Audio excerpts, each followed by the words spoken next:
s'articule autour de 4 dimensions. La première, c'est le recrutement, les ressources humaines, hein, essentielles à la bonne organisation de votre cabinet, compliqué parce que le coût unitaire est en croissance.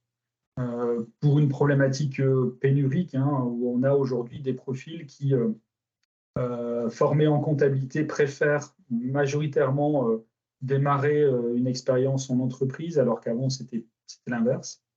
Donc il y a un sujet de comment réussir à capter de nouveaux talents et aussi comment embarquer, on verra juste après, les anciens ou les collaborateurs qui sont avec vous depuis un petit moment, comment les embarquer pour les plus réticents dans le changement, dans la transformation du métier.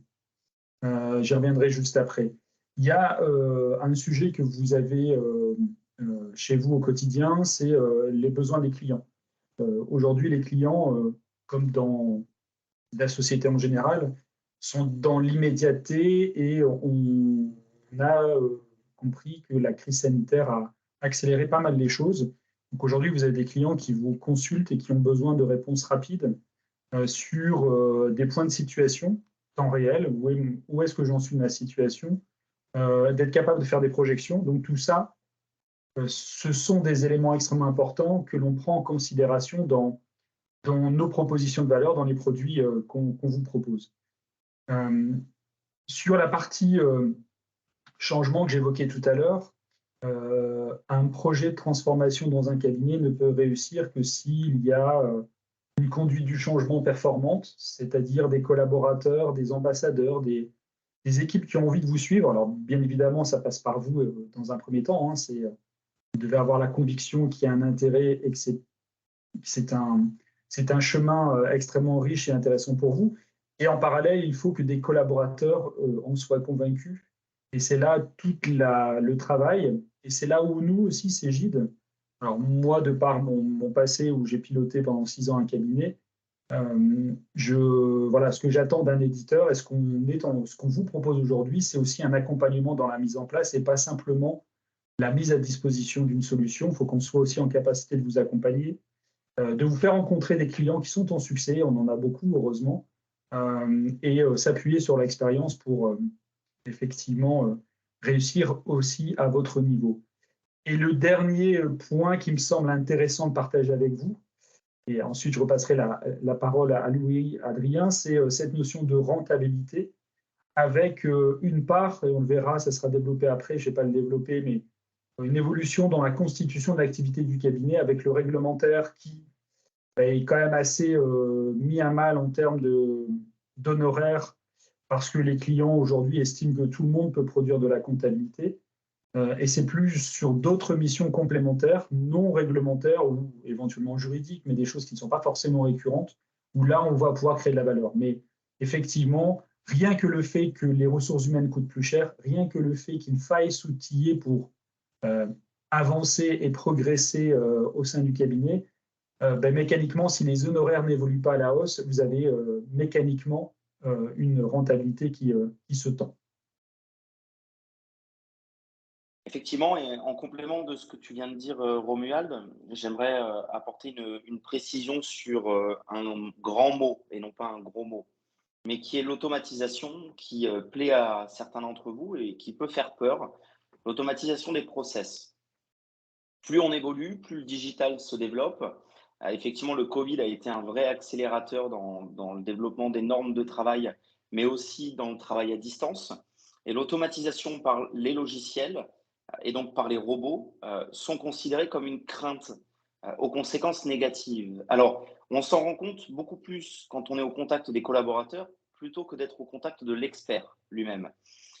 Mais ce dont il faut bien se rendre compte, c'est que les robots comptables, l'automatisation, tels qu'on les considère nous en tant qu'éditeurs, eh bien, viennent en renfort du travail qui est effectué par les équipes sur le terrain au quotidien et donc viennent soulager le travail qui est effectué, à la fois sur des tâches qui peuvent être rébarbatives, et attention, je pèse mes mots, hein, aucun aspect négatif à ce que je dis, mais des tâches rébarbatives et à faible valeur ajoutée, telles que peut-être, à titre d'exemple, la saisie comptable.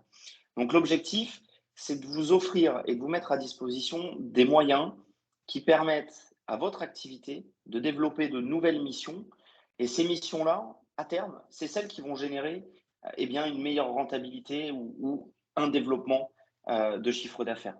C'est aussi ces nouvelles missions, nous on en est intimement persuadés, qui vont être et qui commencent à être les plus attractives pour les profils que vous recherchez en tant que recrutement, ou bien sûrement les profils que vous avez déjà en interne et qui ont bien plus à y gagner, tout comme vous, à utiliser leur matière grise au profit du client dans de la réflexion, plutôt qu'à faire de la saisie comptable.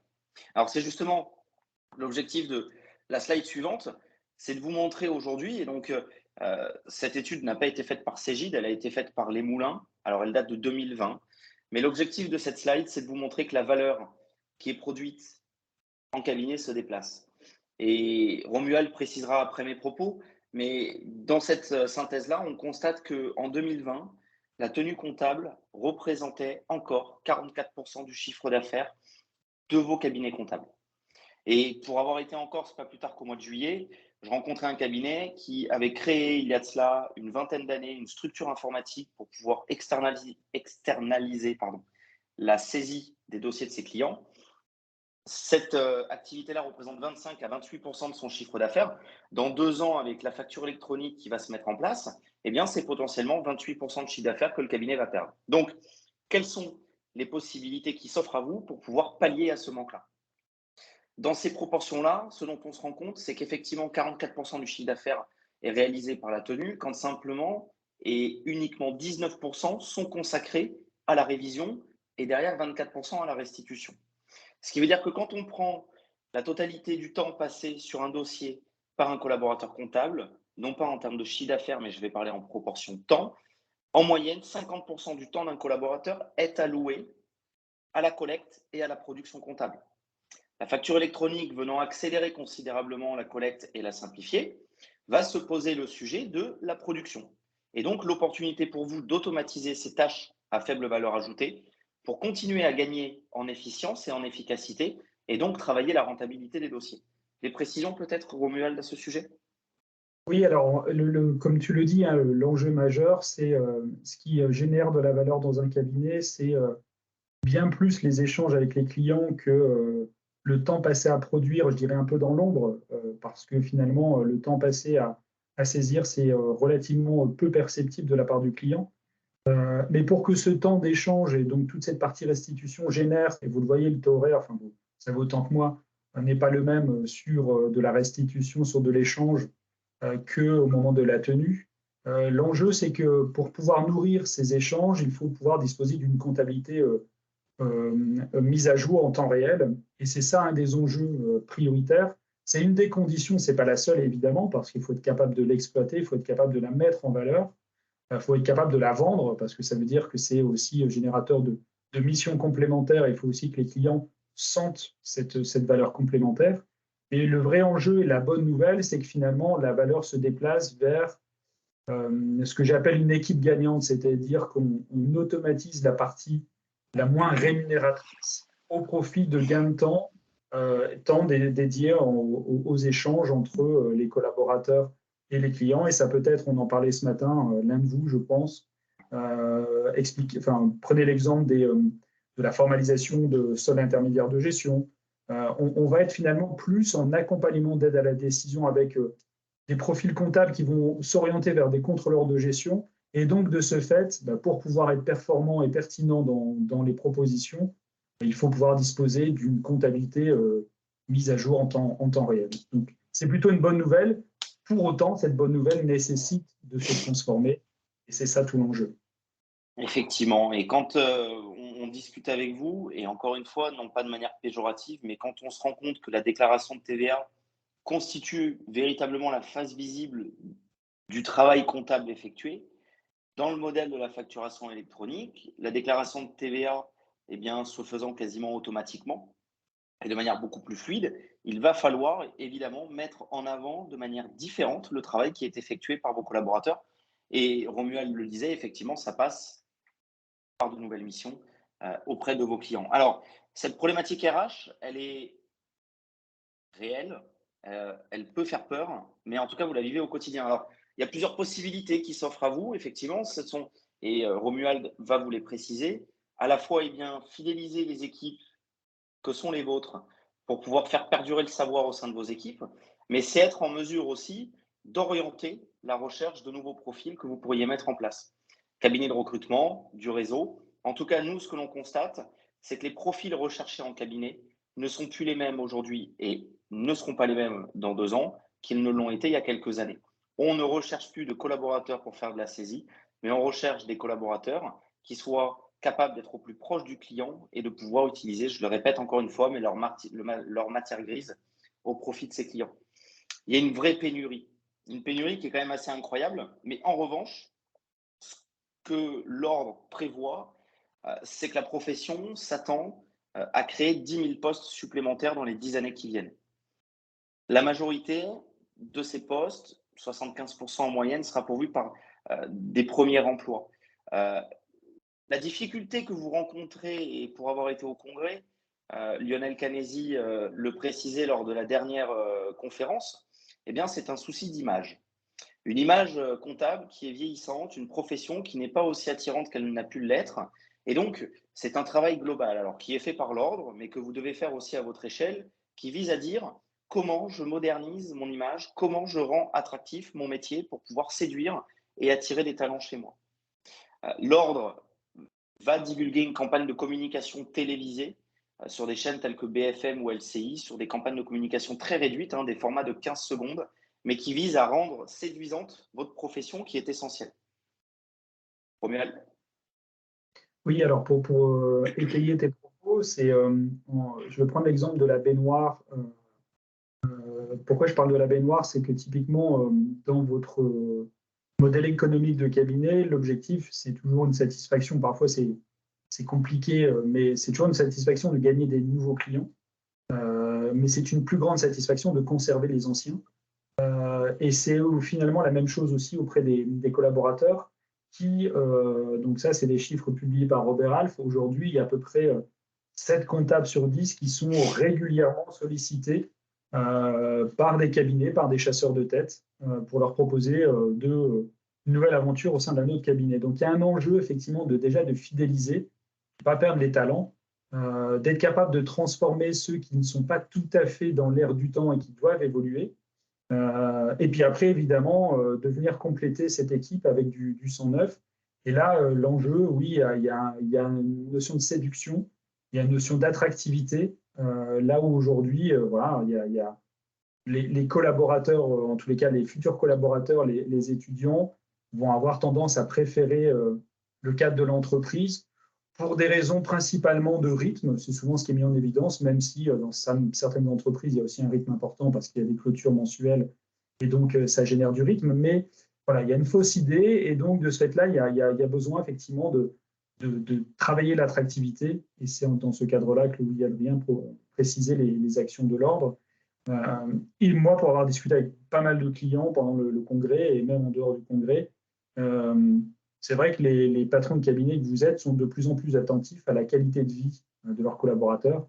Et c'est une des clés, effectivement, pour conserver les collaborateurs au sein du cabinet. Une expression qui devient de plus en plus à la mode dans votre profession et qui pourtant l'était plus dans l'univers startup, c'est la marque employeur. La marque employeur aujourd'hui en cabinet se fait de plus en plus visible et donc elle permet de fidéliser. Et je me pose une question simple, est-ce que fidéliser finalement ne reviendrait-il pas moins cher que d'embaucher à répétition?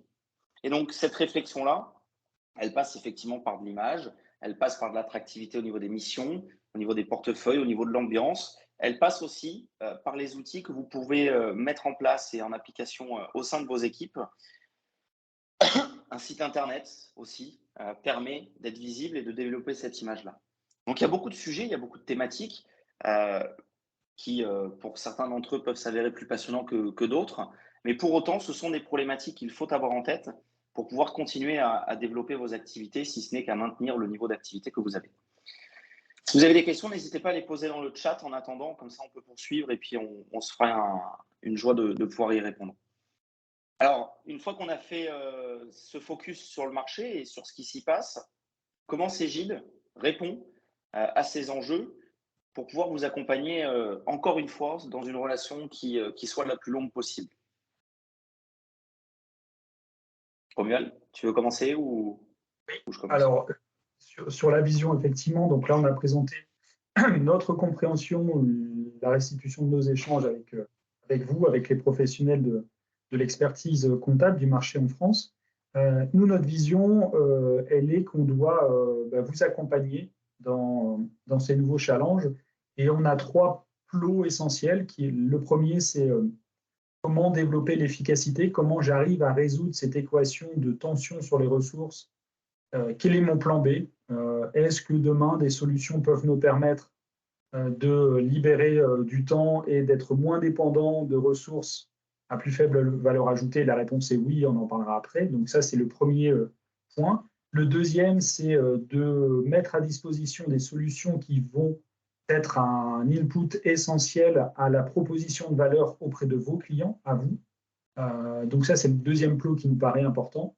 Parce qu'on ne peut pas juste s'arrêter au premier. Gagner du temps, c'est bien, mais si on gagne du temps et que ce temps-là, on n'est pas en capacité de proposer une valeur complémentaire, ça posera une difficulté on va dire à moyen terme. Et puis, ce qu'on propose aussi, c'est d'avoir des outils, des solutions, un système d'information qui permettent une continuité dans la chaîne de production et qui permettent surtout d'être en conformité avec la réglementation. Et ça renvoie notamment à ce qu'on exposera après rapidement de ce que l'on fait, ce qu'on a pu présenter au Congrès dans le cadre de la facture électronique de la réforme en 2024. Donc, il y a vraiment ces trois plots qui nous semblent extrêmement importants. C'est un, comment j'arrive à être plus efficace, parfois avec moins de ressources, comment j'arrive après à développer une nouvelle valeur, de nouvelles missions, et comment je maîtrise, comment j'organise tout ça au sein du cabinet dans une dynamique qui soit extrêmement positive. Et pour accompagner ces propos, je vais vous donner trois chiffres qui vont vous montrer à quel point vous pouvez, si vous passez le cap rapidement, vous différencier rapidement.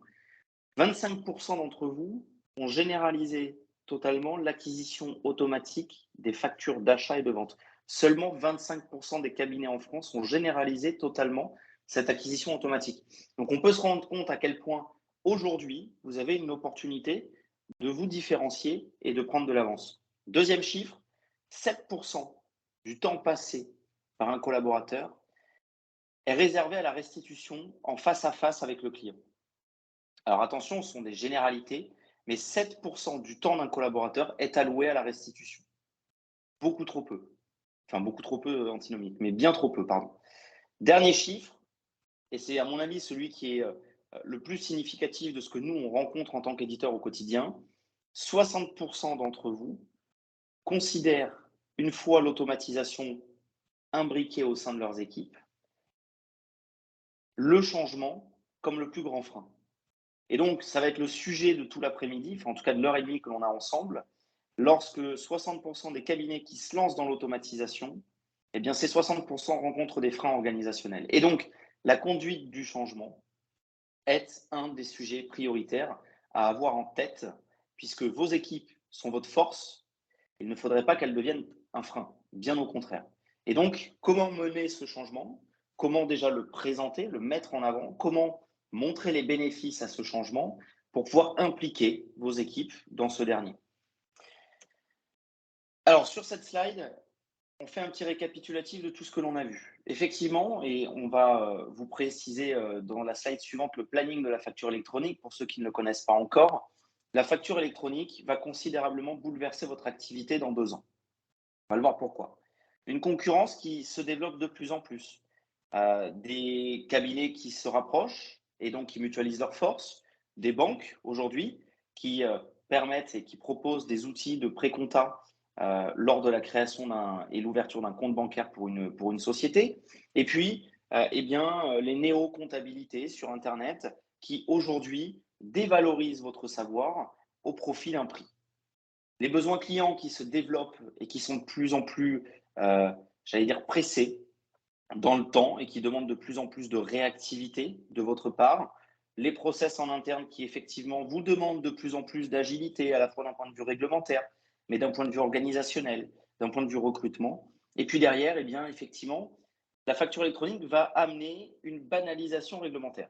Cette banalisation réglementaire va venir naturellement automatiser la collecte, banaliser la déclaration de TVA et donc derrière, que faire pour mettre en avant le travail qui a été effectué par vos collaborateurs et vos équipes.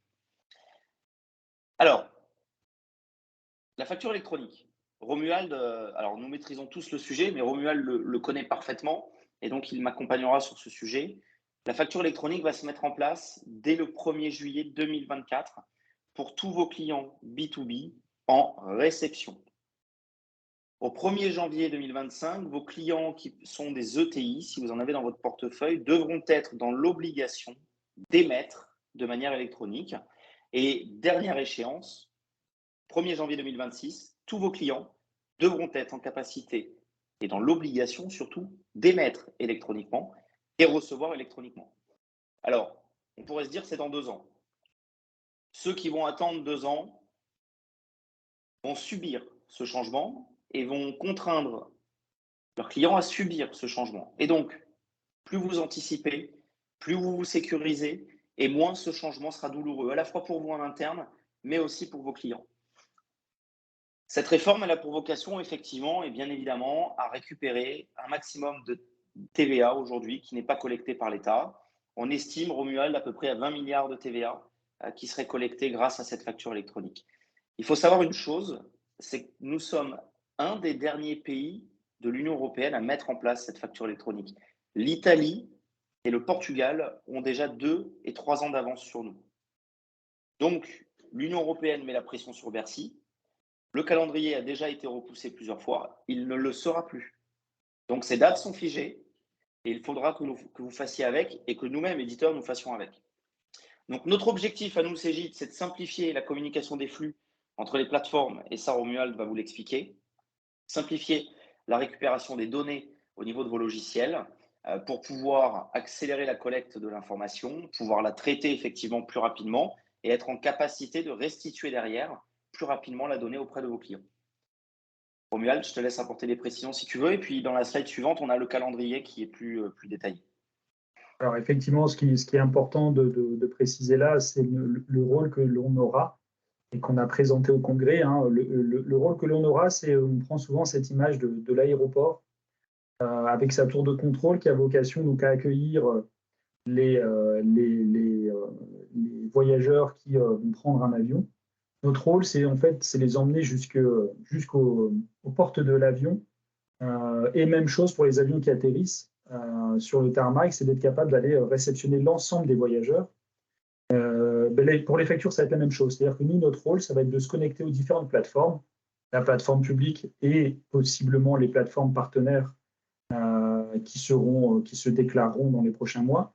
Nous, notre rôle, ça va être vraiment de se connecter pour proposer donc des solutions qui soient exhaustives en flux, bien entendu, et aussi exhaustives en visibilité sur le cycle de vie de la facture. Parce qu'il y a bien 2 choses que parfois on oublie un peu, mais la notion de visibilité du cycle de vie, c'est une volonté de pouvoir mieux accompagner dans l'administratif les petites structures, les petites entreprises qui sont une part importante de notre économie.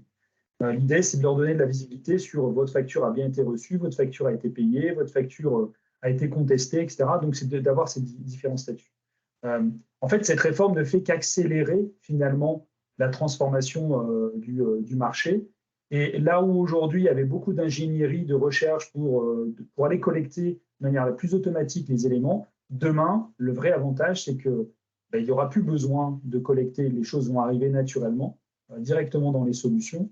Et l'autre avantage, c'est que par rapport au travail de mise en place, de robotisation de l'amont de la chaîne, ou plus largement l'industrialisation de votre production, mais mécaniquement, elle va être encore plus performante parce qu'on n'aura plus ces sujets de lecture, de champs manquants, de champs qui sont peu visibles. Là, on aura un format bien déterminé. Donc, ça va permettre aussi de gagner en efficacité sur l'imputation.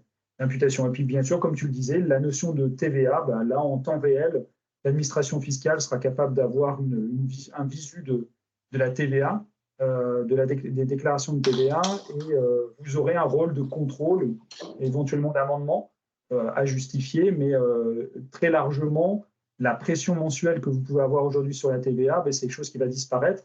Alors, c'est une bonne chose et à la fois, c'est des euros, entre guillemets, des honoraires en moins. Donc l'idée, c'est de pouvoir effectivement, toujours pareil, trouver une autre source de revenus. Effectivement. Et voici ce calendrier pour que vous puissiez l'observer, faire une capture d'écran, une photo si vous le souhaitez. On pourra également vous envoyer le contenu de cette présentation, mais c'est de vraiment vous faire réaliser que la facture électronique, c'est demain. Et donc, plus tôt vous anticipez, moins vous vous mettrez en difficulté et mieux vos clients et vos équipes vivront la situation.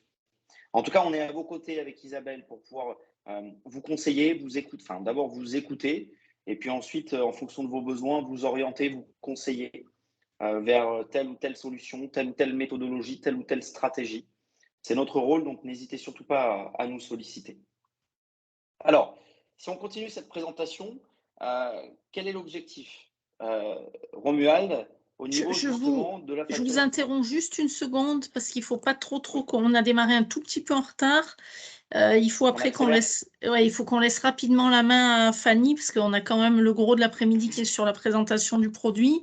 Il y a Alexandra Alors, qui intervient après. Ouais, il faut, normalement, on aurait dû boucler déjà. Tout de suite. J'accélère tout de suite. Ouais, voilà, ça c'est intéressant. Voilà, il faut slide, passer un peu de temps là-dessus. Ça, c'est la chaîne de prod, c'est intéressant. Et après, je pense qu'il faudra passer la main à Fanny. aucun souci, Isabelle, et merci pour le timing. L'objectif de cette slide, c'est de décomposer votre métier tel que vous le connaissez, mais de le schématiser, de le concrétiser. 4 phases qui sont concernées par le travail de vos collaborateurs. La collecte, aujourd'hui, différents types de documents qui sont collectés, les relevés de banque, les notes de frais, les grands livres, les pièces d'achat, les pièces de vente. Un grand nombre d'entre vous aujourd'hui ont commencé à automatiser un petit peu la récupération de ces pièces. Certains d'entre vous, peut-être pas du tout. En tout cas, sachez-le, il va falloir passer ce cap parce qu'aujourd'hui, c'est quasiment 25% du temps d'un collaborateur qui est impacté par cette collecte qui n'a aucune valeur, à la fois aux yeux du client, mais qui a un vrai impact derrière sur la productivité des équipes. La deuxième étape, elle concerne effectivement la production comptable, le classement, la saisie, la tenue de la comptabilité. Et l'objectif, c'est de pouvoir automatiser cette phase-là, qui aujourd'hui n'apporte pas de valeur ajoutée auprès du collaborateur et du client.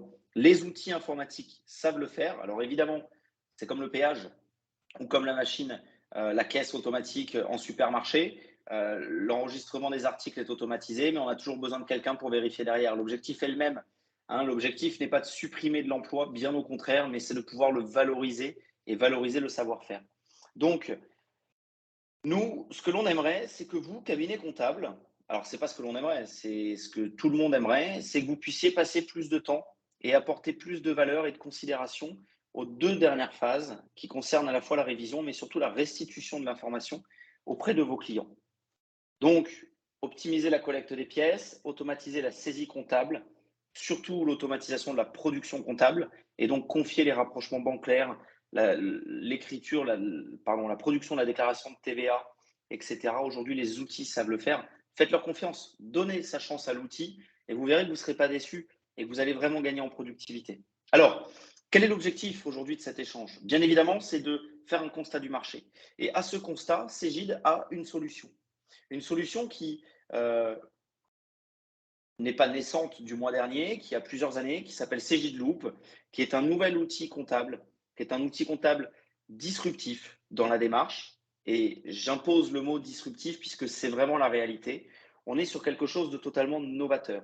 L'objectif étant d'automatiser le plus grand nombre de tâches qui sont faites par les collaborateurs et donc permettre aux collaborateurs de se concentrer derrière sur de l'accompagnement et du pilotage auprès de vos équipes. Alors, Fanny va vous le montrer dans la démonstration que vous allez poursuivre juste après. Cegid Loop est un nouvel univers. Et quand on parlait avec Romuald à l'instant de conduite du changement, il faut que vos équipes soient motivées et prêtes à mener un changement, à bouleverser leurs habitudes de travail et donc à être en mesure de remettre en question le fonctionnement actuel pour du plus à venir. Pourquoi? On rentre dans un univers que peut-être certains d'entre vous connaissent, qui est l'univers Office 365, du Teams, du SharePoint, bref, un univers totalement collaboratif et ouvert.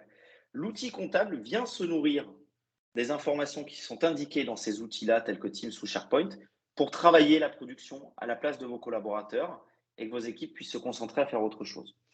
Donc Fanny, je te passe le micro. L'objectif, c'est que tu puisses effectivement montrer à quoi ressemble l'outil, comment il travaille Et puis, quel est le bénéfice à entrer dans l'univers Office 365 comme on peut l'offrir aujourd'hui? Donc en effet, bonjour à tous.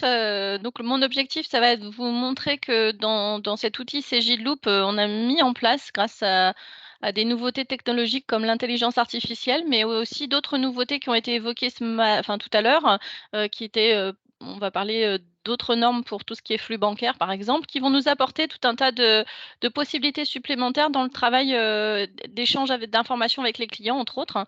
Donc c'est ce que je vais essayer de vous montrer. On va utiliser, donc là, d'abord, je vais me connecter à l'outil, environnement Microsoft 365 pour commencer cette présentation. Donc là, Alors Fanny, je départage mon écran et je te laisse moi, je partager le tien. partage le mien, voilà, tout à fait. Et tout à l'heure, je partagerai mon téléphone pour que vous voyez aussi, les autres outils. Alors, toc et toc, je remets la tête ici pour rien oublier. Voilà. Donc là, normalement, vous me confirmez, vous voyez normalement mon bureau avec Microsoft 365. Est-ce que c'est bien le cas? Oui. Oui, c'est bon. Super. Alors là, bon, bah, Oui, c'est bon. rien de révolutionnaire. On est sur la suite, Office, hein, donc c'est pas forcément, l'objet de la présentation, mais c'est très important d'introduire le sujet Cgloop avec cette imbrication avec la suite Microsoft. Donc vous avez bien compris aussi, certainement derrière ça, bah, il y a un point technique, hein, c'est-à-dire que Cgloop ne fonctionnera pas sans avoir une licence Microsoft 365. Ça veut dire que chaque collaborateur qui veut accéder à Cgloop aura besoin d'une bonne connexion Internet et d'avoir un compte Microsoft 365. Donc certainement que vous en avez déjà, on va simplement pouvoir les plugger. Et si ce n'est pas le cas, ça va être nécessaire d'avoir cette licence. Donc, je commence par des focus spécifiques, sur ces licences Microsoft 365. Dans cette licence, il y a, des produits que vous connaissez déjà, Excel, Word, Outlook. Je ne vais pas rentrer là-dedans, c'est pas l'objet. Par contre, on va faire un focus sur 2 produits de la suite et plus particulièrement le premier qui s'appelle Microsoft Teams, qui sert aujourd'hui à faire la présentation, qui me sert à faire la visio aujourd'hui entre nous, mais qui nous a été choisi comme outil de communication, comme bureau de travail pour le collaborateur de cabinet et qui va servir aussi ensuite de lieu d'échange avec vos clients. Donc, je vais vous montrer la vue cabinet en tant que collaboratrice dans mon cabinet fictif qui s'appelle CJ Tomorrow, enfin qui s'appelle Tomorrow plus précisément. Et puis, je vais être donc à la fois collaboratrice, puis à la fois je mettrai la casquette client pour que vous voyez un petit peu la vue de votre client de cet environnement-là. Également, je vous rassure tout de suite, si jamais vous n'adhérez pas, au principe de Teams, ce n'est pas une obligation, c'est une proposition. On va voir qu'il y aura forcément la couche Teams à un moment donné dans le cheminement que je vais vous montrer, mais si techniquement vous voulez pas faire passer vos clients par cet environnement-là, ce n'est pas une obligation du tout. Donc, si je clique ici sur mon bouton Teams, ça m'ouvre, un onglet supplémentaire dans mon navigateur. Je vous rappelle qu'on est multinavigateur. Également qu'on va travailler avec le cloud Microsoft Office, enfin Microsoft plutôt. Donc les données sont toutes hébergées en France. Vous êtes, vous, propriétaire de toutes les données qui sont stockées dans les licences Microsoft. Et en particulier, on va voir que là, on va parler d'abord de Teams, mais un deuxième outil pour lequel on va travailler en toute imbrication, c'est avec Microsoft SharePoint. SharePoint, c'est un produit de la suite Office qui sert à faire du stockage, de l'archivage de données. Et nous, on va s'en servir dans Loop comme GED. On va verticaliser cette GED pour répondre aux besoins de votre profession, mais toute la GED de Loop, c'est l'outil Microsoft SharePoint. Donc, que ce soit au travers de SharePoint, que ce soit au travers de Teams, mais aussi au travers d'Excel ou d'Outlook, on est dans le cloud sécurisé de Microsoft 365. Donc là, pas de souci vraiment au niveau de la sécurisation des données. Également, ça va apporter une forte possibilité de mobilité, puisque maintenant, on s'affranchit de tout problème technique. Avec Quadra, vous avez peut-être connu le problème de se connecter avec un Mac, par exemple. Ce n'est plus du tout le cas dans ces environnements-là. On peut travailler sur une tablette, sur un téléphone, sur un PC ou sur un Mac. On s'affranchit vraiment maintenant de tous ces problèmes de technologie qu'on avait pu avoir avant. Alors, je voulais vous montrer cet environnement Teams pour vous expliquer en effet que ça peut servir de canal de communication entre les collaborateurs du cabinet. Ça reste comme à l'origine Teams, ça vient de l'ancien produit Skype pour ceux qui ont connu. Donc ça servait de chat, hein, d'échange, un petit peu comme la messagerie mais en interne. Là, nous, on a voulu développer une autre partie de cet outil qui va être plutôt la communication, mais cette fois-ci vers l'extérieur et donc plutôt vers vos clients.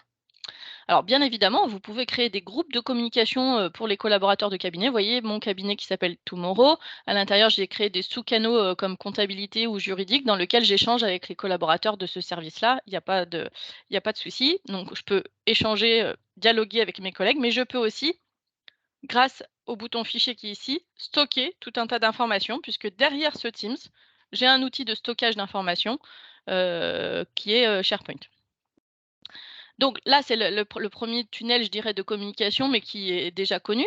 Là où on va être un petit peu différent, c'est qu'en effet, dans CJLoop, vous allez voir, on va créer un dossier comptable. Et systématiquement, quand je vais créer mon dossier comptable, ça va créer un dossier dans l'outil Microsoft SharePoint et ça va créer une équipe Teams au nom du dossier de mon client. Donc là, je suis dans le bouton qui s'appelle équipe, pour ceux qui ne connaissent pas. Et à l'intérieur de cette équipe, voilà, j'ai tous les noms de mes dossiers que je gère dans mon cabinet. Donc, celui qu'on va aller voir, c'est celui qui s'appelle CJ Donner FVI, là. Donc, j'ai des sous-canaux dessous, un canal dit général, un autre canal qui s'appelle cabinet et un autre canal qui s'appelle social. Ça, ce sont des canaux qui se sont créés en automatique, je dirais sans intervention de ma part, dès que j'ai créé le dossier dans CJLoop. Ces canaux, ils ont un peu 3 rôles différents. Le premier, général, c'est vraiment un canal. On va aller voir les infos qu'on va retrouver au travers de ce canal-là.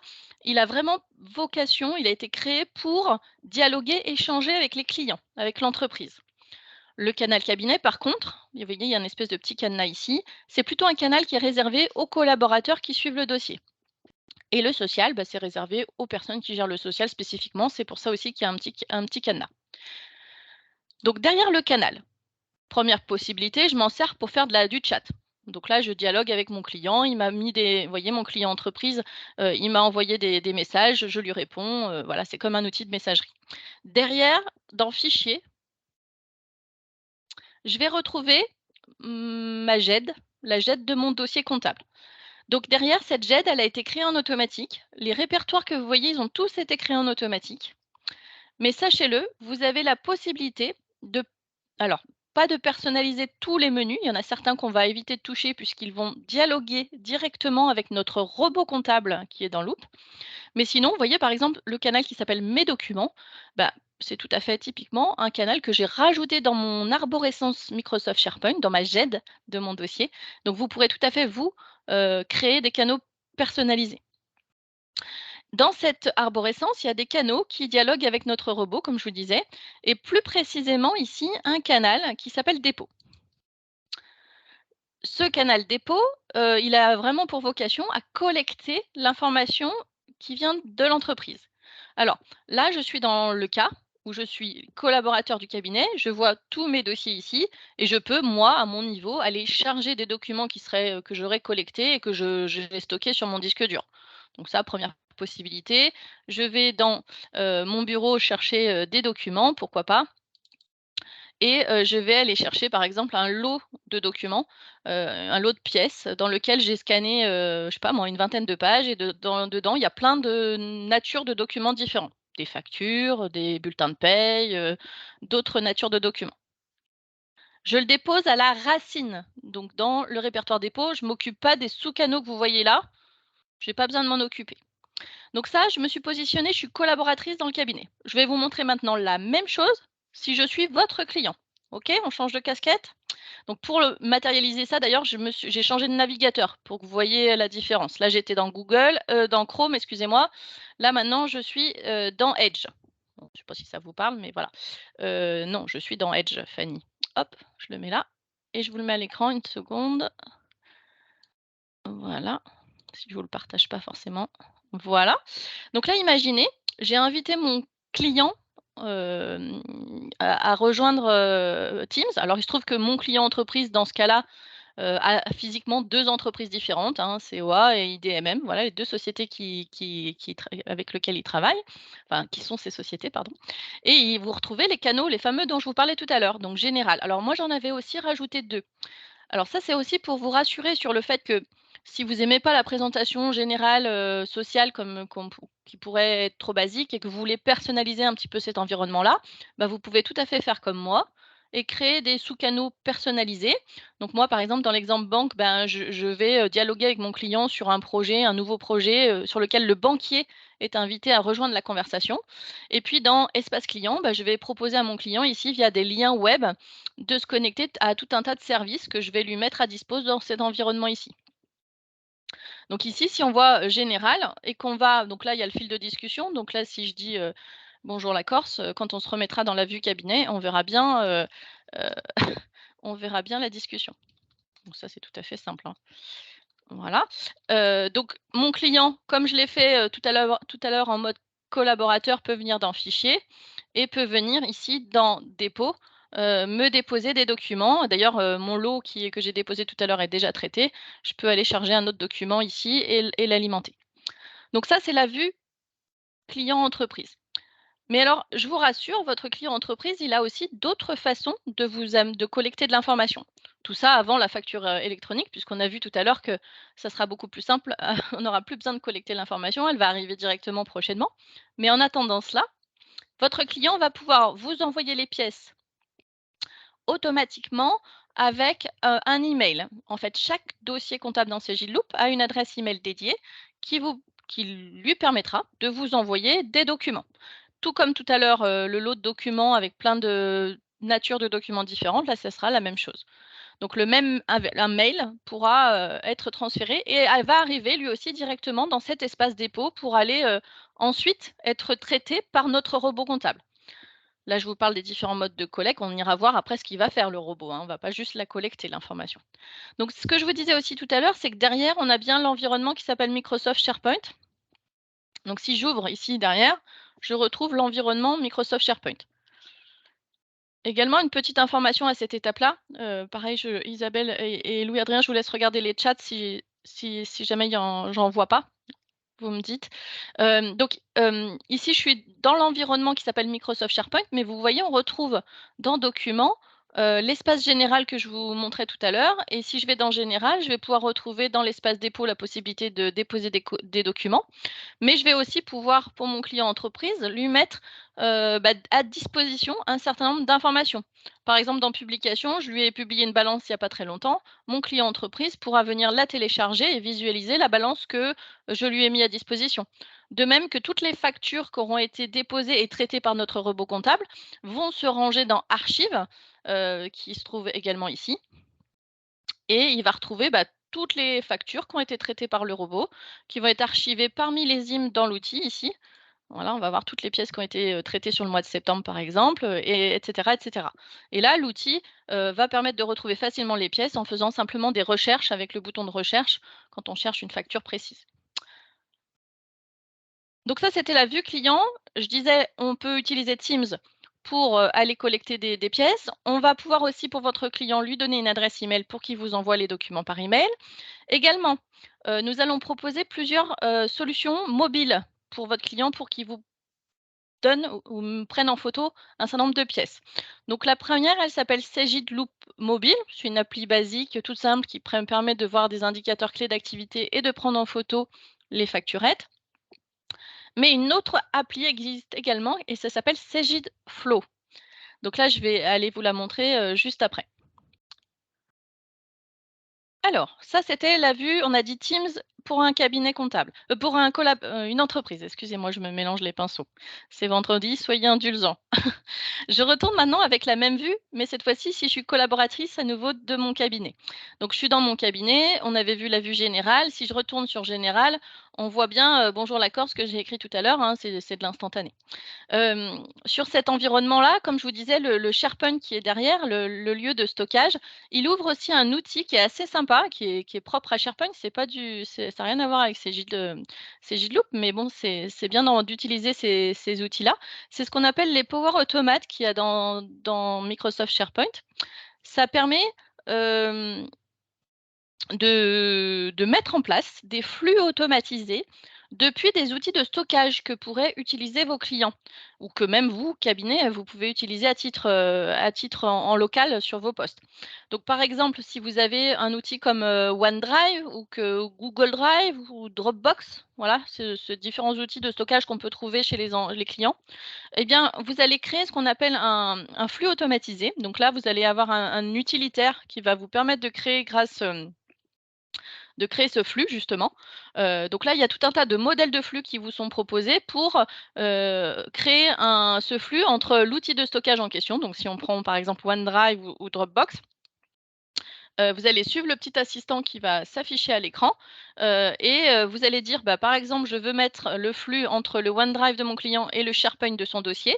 Et lui, dès lors qu'il va déposer une pièce dans le OneDrive, elle va automatiquement aller se déposer dans SharePoint.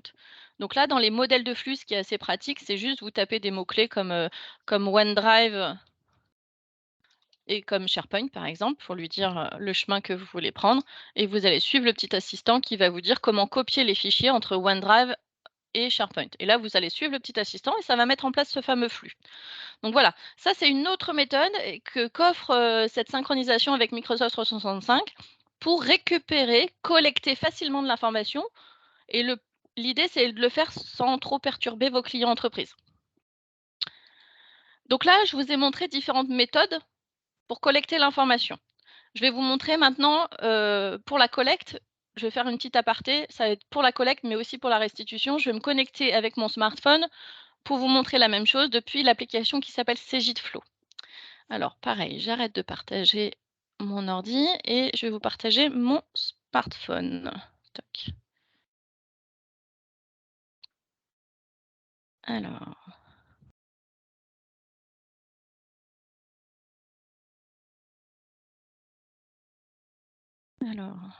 toc, ça va venir. Hein.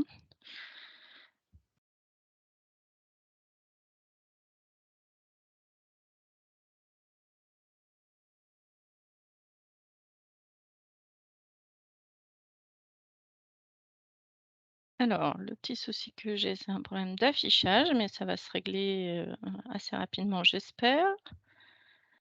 J'ai des petits trucs qui s'affichent à l'écran qui m'embêtent.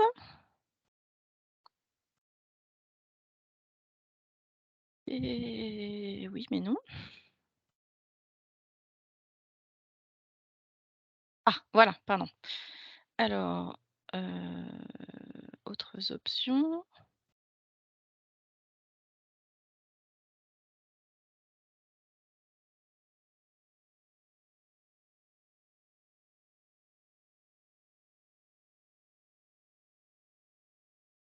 Ah, désolée, un peu lente, mais j'arrive.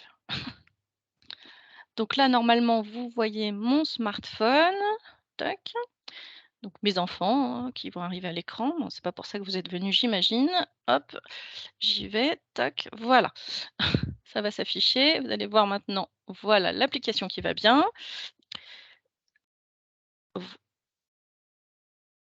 sais pas que je veuille pas voir ta tête, Isabelle, mais j'aimerais bien. Voilà, c'est ça. Je ne sais pas ce qu'elle fait en plein milieu d'ailleurs, mais on voit bien ton téléphone. Voilà, donc c'est bon, j'ai pu enlever ta tête. Voilà, cette application, donc Cegidflow, c'est une application, donc l'objectif, c'est une application à destination de vos clients entrepreneurs.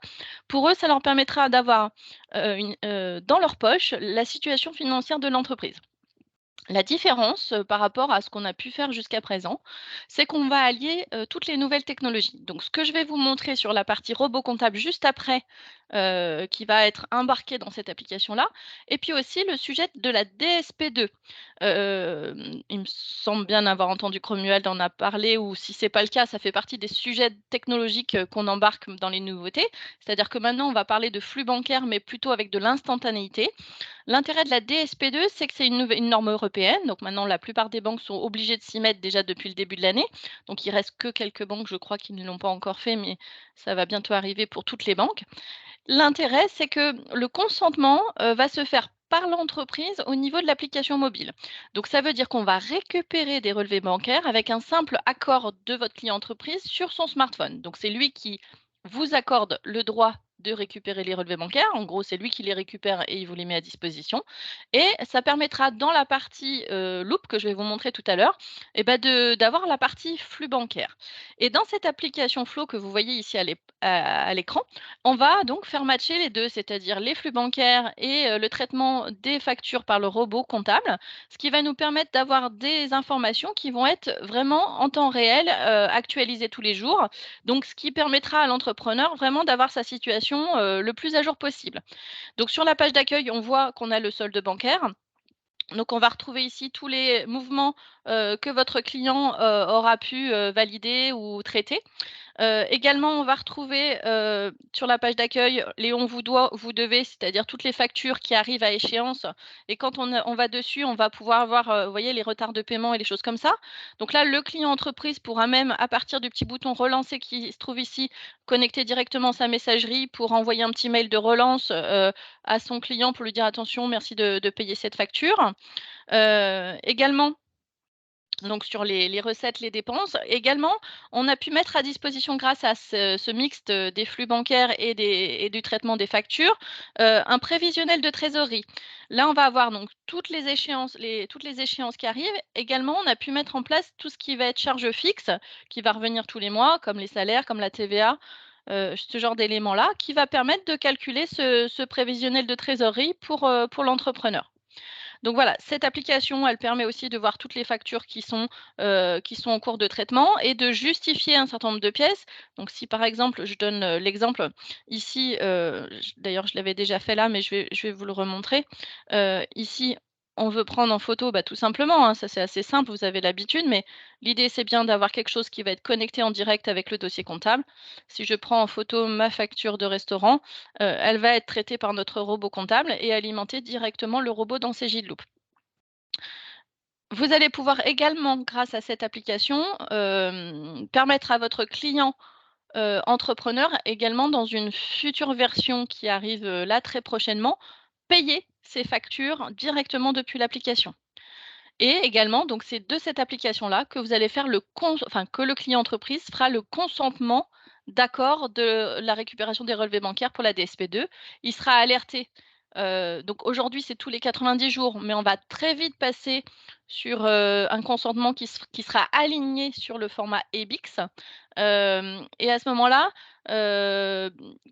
en termes de consentement, ça évitera justement de refaire signer les mandats quadripartites que vous connaissiez sur de l'EBIX. Donc là, c'est le mixte des 2 nouveautés technologiques qui va se trouver dans cette application Cegidflow. Donc ça sert à collecter l'information, mais ça sert à votre client d'outil de restitution également. Donc j'ai bien vu votre remarque, OK. Je prends note. Alors attendez. Merci, monsieur Rafali. Je plaisante, hein, je rigole 5 minutes, c'est tout. Mais je vous laisse continuer, excusez-moi. Il n'y a pas de souci. Et c'est pas un reproche, hein, On pourra également connecter QuickBooks grâce aux autres sujets de collecte, parce qu'on va avoir la possibilité de connecter facilement d'autres outils. J'y viens juste après. Là, je voulais déjà vous montrer toutes les méthodes pour collecter facilement l'information, pour alimenter l'application Cegidloop. Et maintenant, bien sûr, je vais aller vous montrer, une fois qu'on a collecté l'information, comment ça se passe. Alors, juste, je vais fermer mon téléphone parce que ce n'est pas ça qui nous intéresse là tout de suite. Pardon. Voilà, c'était là, appuyer, revenir et je raccroche. Voilà. Alors, et je repartage cette fois-ci mon ordinateur. Donc, pour information, pour ceux qui ne connaîtraient pas Teams, je me suis connectée avec mon smartphone pour partager la réunion. C'est assez pratique aussi. Alors, hop, je repartage mon ordi. Donc là, on avait vu un petit peu le côté Teams, le côté SharePoint, donc le lien avec Microsoft 365. J'imagine que vous n'êtes pas venu voir de la présentation Microsoft 365. Donc là, maintenant, on va aller un petit peu rentrer dans l'outil Loop pour que vous voyez un petit peu comment ça se passe. Donc depuis mon 365, depuis un navigateur directement, je peux ouvrir la plateforme Loop. Donc il s'agit simplement d'un navigateur Internet, donc vous le mettez comme vous préférez, je dirais. C'est vous qui décidez. Donc ici, je suis sur une vue cabinet, c'est-à-dire que je suis collaboratrice dans ce cabinet fictif. Et j'ai un certain nombre de dossiers, comme vous pouvez le voir. Donc, ces dossiers que vous voyez ici, ce sont des dossiers à moi, mais ce sont aussi des dossiers que je partage avec, avec des collaborateurs de mon cabinet fictif parce que on fait tous partie du même groupe de travail. Donc là, on gère bien sûr sur CJLoop la confidentialité sur les dossiers Loop. Donc, si je veux rentrer sur un de mes dossiers, je vais cliquer dessus, ça va l'ouvrir. C'est ce qu'on va faire juste après. Avant, simplement, déjà pour vous expliquer qu'on a un petit visuel ici qui permet de voir les dossiers qui sont... alors, ça a été mis en grisé, mais je vous explique. Le statut collaboratif ou opérationnel, ça veut dire que les dossiers sont facilement ouvrables à des offres collaboratives, un peu comme vous aviez du Connect avec Quadra. On va avoir la même offre qu'on appelle coproduction dans CJLoop. Et puis là, on voit, on a l'état d'avancement des dernières déclarations. Bon, moi, elles sont toutes rejetées puisque je ne suis pas réellement connectée avec l'administration. Et puis ici, on a le statut d'avancement des différents documents qui ont été déposés dans le robot comptable. Les 3 lettres, la PIA, ça veut dire plateforme d'intelligence augmentée. C'est le nom qu'on a donné à notre petit robot. Donc là, pour rentrer dans mon dossier, moi j'ai triché, je l'ai déjà ouvert, hein, mais hop, il est ouvert ici, j'y vais. Je vais rentrer dans mon dossier comptable CJLoop et sur ce dossier qu'on a évoqué à plusieurs reprises tout à l'heure, qui était le dossier COA hein, que je vous montrais au travers de Teams, j'arrive en premier lieu sur une page d'accueil sur lequel je trouve un certain nombre d'indicateurs clés d'activité qui sont proposés sur la page d'accueil et que je peux facilement partager avec mon client, soit au travers de Teams, si vous adhérez au principe, soit au travers d'un lien web, tout simplement. Donc, ces indicateurs, c'est par exemple l'encours, c'est par exemple les derniers chiffres d'affaires, la dernière déclaration de TVA. Là, votre client peut assez facilement retrouver, aller cliquer dans les vues détaillées pour avoir un peu plus d'informations, par exemple. Alors, comme vous êtes pour la plupart, et je pense même tous, si je ne dis pas de bêtises, Isabelle, il me semble tous utilisateurs Quadra. Non. Non, pas tous. Voilà, bon. pas tous, non. Presque tous, mais pas tous. Presque tous, mais pas tous. Bon, Il y a du CJ d'expert. Voilà, donc pour vous, utilisateurs de Quadra et de CJ d'expert, on est bien d'accord que là, on est dans un parcours de transformation, contrairement à ceux qui étaient ce matin dans notre parcours dit de modernisation, où il s'agissait juste de plugger un produit complémentaire comme Conciliator. Là, c'est bien un outil complet à part entière qui va traiter l'ensemble de la chaîne de production d'un cabinet comptable et qui va donc remplacer votre outil Quadra ou votre outil Cegid, ou un autre outil d'ailleurs. Donc, pour vous rassurer sur aussi le fait que c'est bien un outil complet, on va juste faire un petit tour d'horizon sur les différents menus et après, j'irai enfin vous montrer ce qu'a fait notre robot comptable des pièces que j'ai déposées tout à l'heure. Donc, on va retrouver dans les menus ici tout ce qui est dossier. Donc, bien sûr, c'est un produit complet. On a bien sûr dans les outils de reprise de données qu'on propose pour démarrer un projet Loop, des outils qui vont reprendre vos éléments qui sont aujourd'hui dans vos dossiers Quadra ou Cegid. Vous avez un module comptabilité parce que bien évidemment, c'est un logiciel de comptabilité à part entière. Même si le robot comptable va automatiser un certain nombre de tâches, vous allez quand même faire de la saisie comptable et donc vous allez quand même éditer des balances et des grands livres, quand même faire des bilans, des comptes de résultats. Donc ça n'a pas changé. Donc on aura l'occasion, si vous le souhaitez, de vous détailler toutes ces fonctionnalités de façon un peu plus détaillée, mais on va aller un peu plus à l'essentiel sur ce qui est un petit peu novateur, on va dire, dans la présentation. Un module trésorerie, bien évidemment. Alors, tout à l'heure, je vous ai parlé de nouvelles technologies avec la DSP2. C'est vrai que si vous adhérez au principe de la DSP2, ça permet de proposer des tableaux de bord avec de l'instantanéité sur les flux bancaires. Mais bien évidemment, on fonctionne avec les flux classiques type ABIX, donc avec du jeu déclare. Également avec une offre que nous proposons en alternative ou en complément de jeu déclare qui est Cegid Relations bancaires. Je ne sais pas si vous saviez, mais nous proposons depuis quelques mois maintenant une alternative à jeu déclare pour les relevés bancaires. Cette offre est issue du rachat d'une société qui s'appelle Cedricom, qui était historiquement proposait des serveurs aux banques, Sycomore pour ceux qui connaissent. Et donc cette solution permet d'avoir un complément et on peut mixer les solutions dans les méthodes de récupération de relevés bancaires. L'intérêt d'avoir ces différentes méthodes de récupération de flux, c'est derrière de générer bien sûr des écritures comptables. Et je vous montrerai, je vous parlerai de ce que nous embarquons avec l'intelligence artificielle. Bien évidemment, la Trésor, vous allez retrouver aussi les autres modes classiques d'éléments liés à la Trésor, comme le rapprochement, comme émettre des virements, stocker des fichiers CEPA sur le SharePoint, qui pourront être bien sûr transmis à la banque. On a également un module, bien sûr, d'immobilisation qui va gérer tous les besoins de gestion d'immobilisation. On retrouve aussi un module subvention, un module de financement avec tout ce qui est prêt, emprunt, avec les éditions associées, je vous rassure aussi.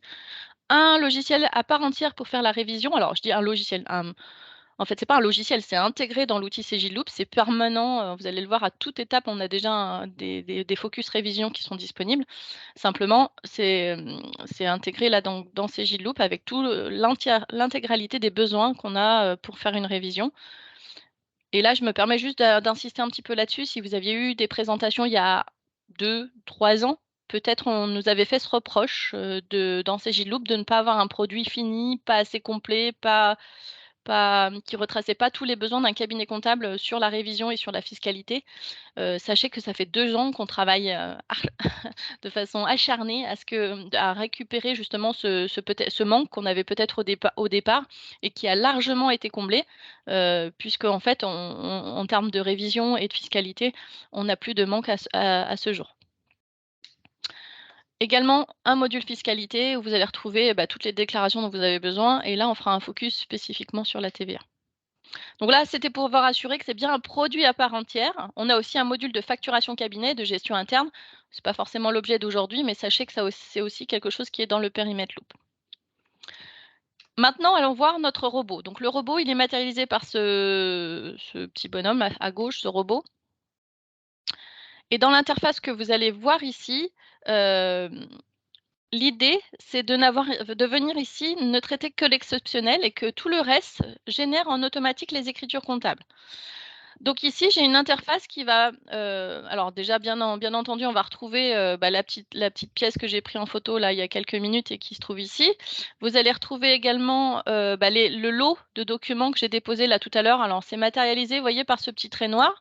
Le robot comptable, ce qu'il a fait, donc moi je lui ai pas dit ce qu'il y avait dedans. Bon, il se trouve qu'il y avait que des factures d'achat, mais il y aurait pu y avoir dedans d'autres natures de documents.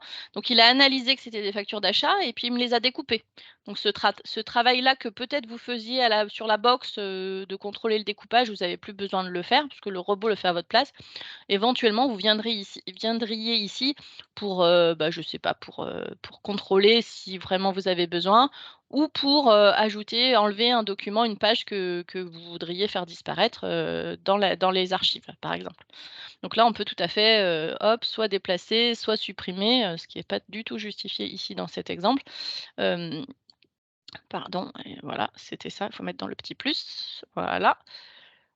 Là, ça va mieux. Voilà, donc on peut découper, réintervenir sur ce qu'a fait le robot de base. Donc là, sur les documents qui sont ici, ce sont que des documents pour lesquels, en fait, le robot avait besoin de mon intervention. Mais normalement, toutes les pièces qui ont répondu à tous les contrôles qu'on va faire en automatique, elles vont directement aller dans ma saisie comptable avec l'écriture générée et attacher à l'écriture l'image de la pièce. Donc ici, moi, je vais voir que celle pour laquelle il me demande mon expertise. Donc quand je regarde déjà un premier visuel ici, je vois déjà une première interprétation des différents documents. C'est-à-dire que déjà sur cette page-là, je peux voir le visuel de la facture. Et cette facture, vous voyez, je peux la délocaliser si j'ai 2 écrans. Ici, j'ai un visuel sur les écritures. Sur mon deuxième écran, j'aurai mes factures. Et comme ça, je peux passer de l'une à l'autre en série. C'est plus grand. Donc, si je veux regarder après la vue un peu plus détaillée cette fois-ci, je double-clique simplement sur la ligne et je vois l'interprétation comptable de notre robot. Donc, bien sûr, l'analyse de la nature du document, la date de l'écriture. Alors, ce qu'il m'a fait, c'est qu'il m'a automatiquement créé mon fournisseur s'il n'existe pas dans mon plan comptable. Et je peux même aller éventuellement regarder comment il a créé le fournisseur, intervenir sur la codification ou fusionner éventuellement avec mon plan comptable si par mégarde, je n'avais pas mis le numéro sirène dans cette fiche client. Il me l'aurait donc recréé puisque lui, il se base sur une base qui s'appelle sirène.fr pour créer les tiers.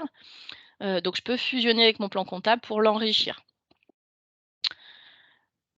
Également, il va traiter la TVA. Alors, on est dans un cas avec un seul taux de TVA, mais bien évidemment, s'il y a plusieurs taux de TVA, il va me le reconnaître. Je peux ventiler, regrouper.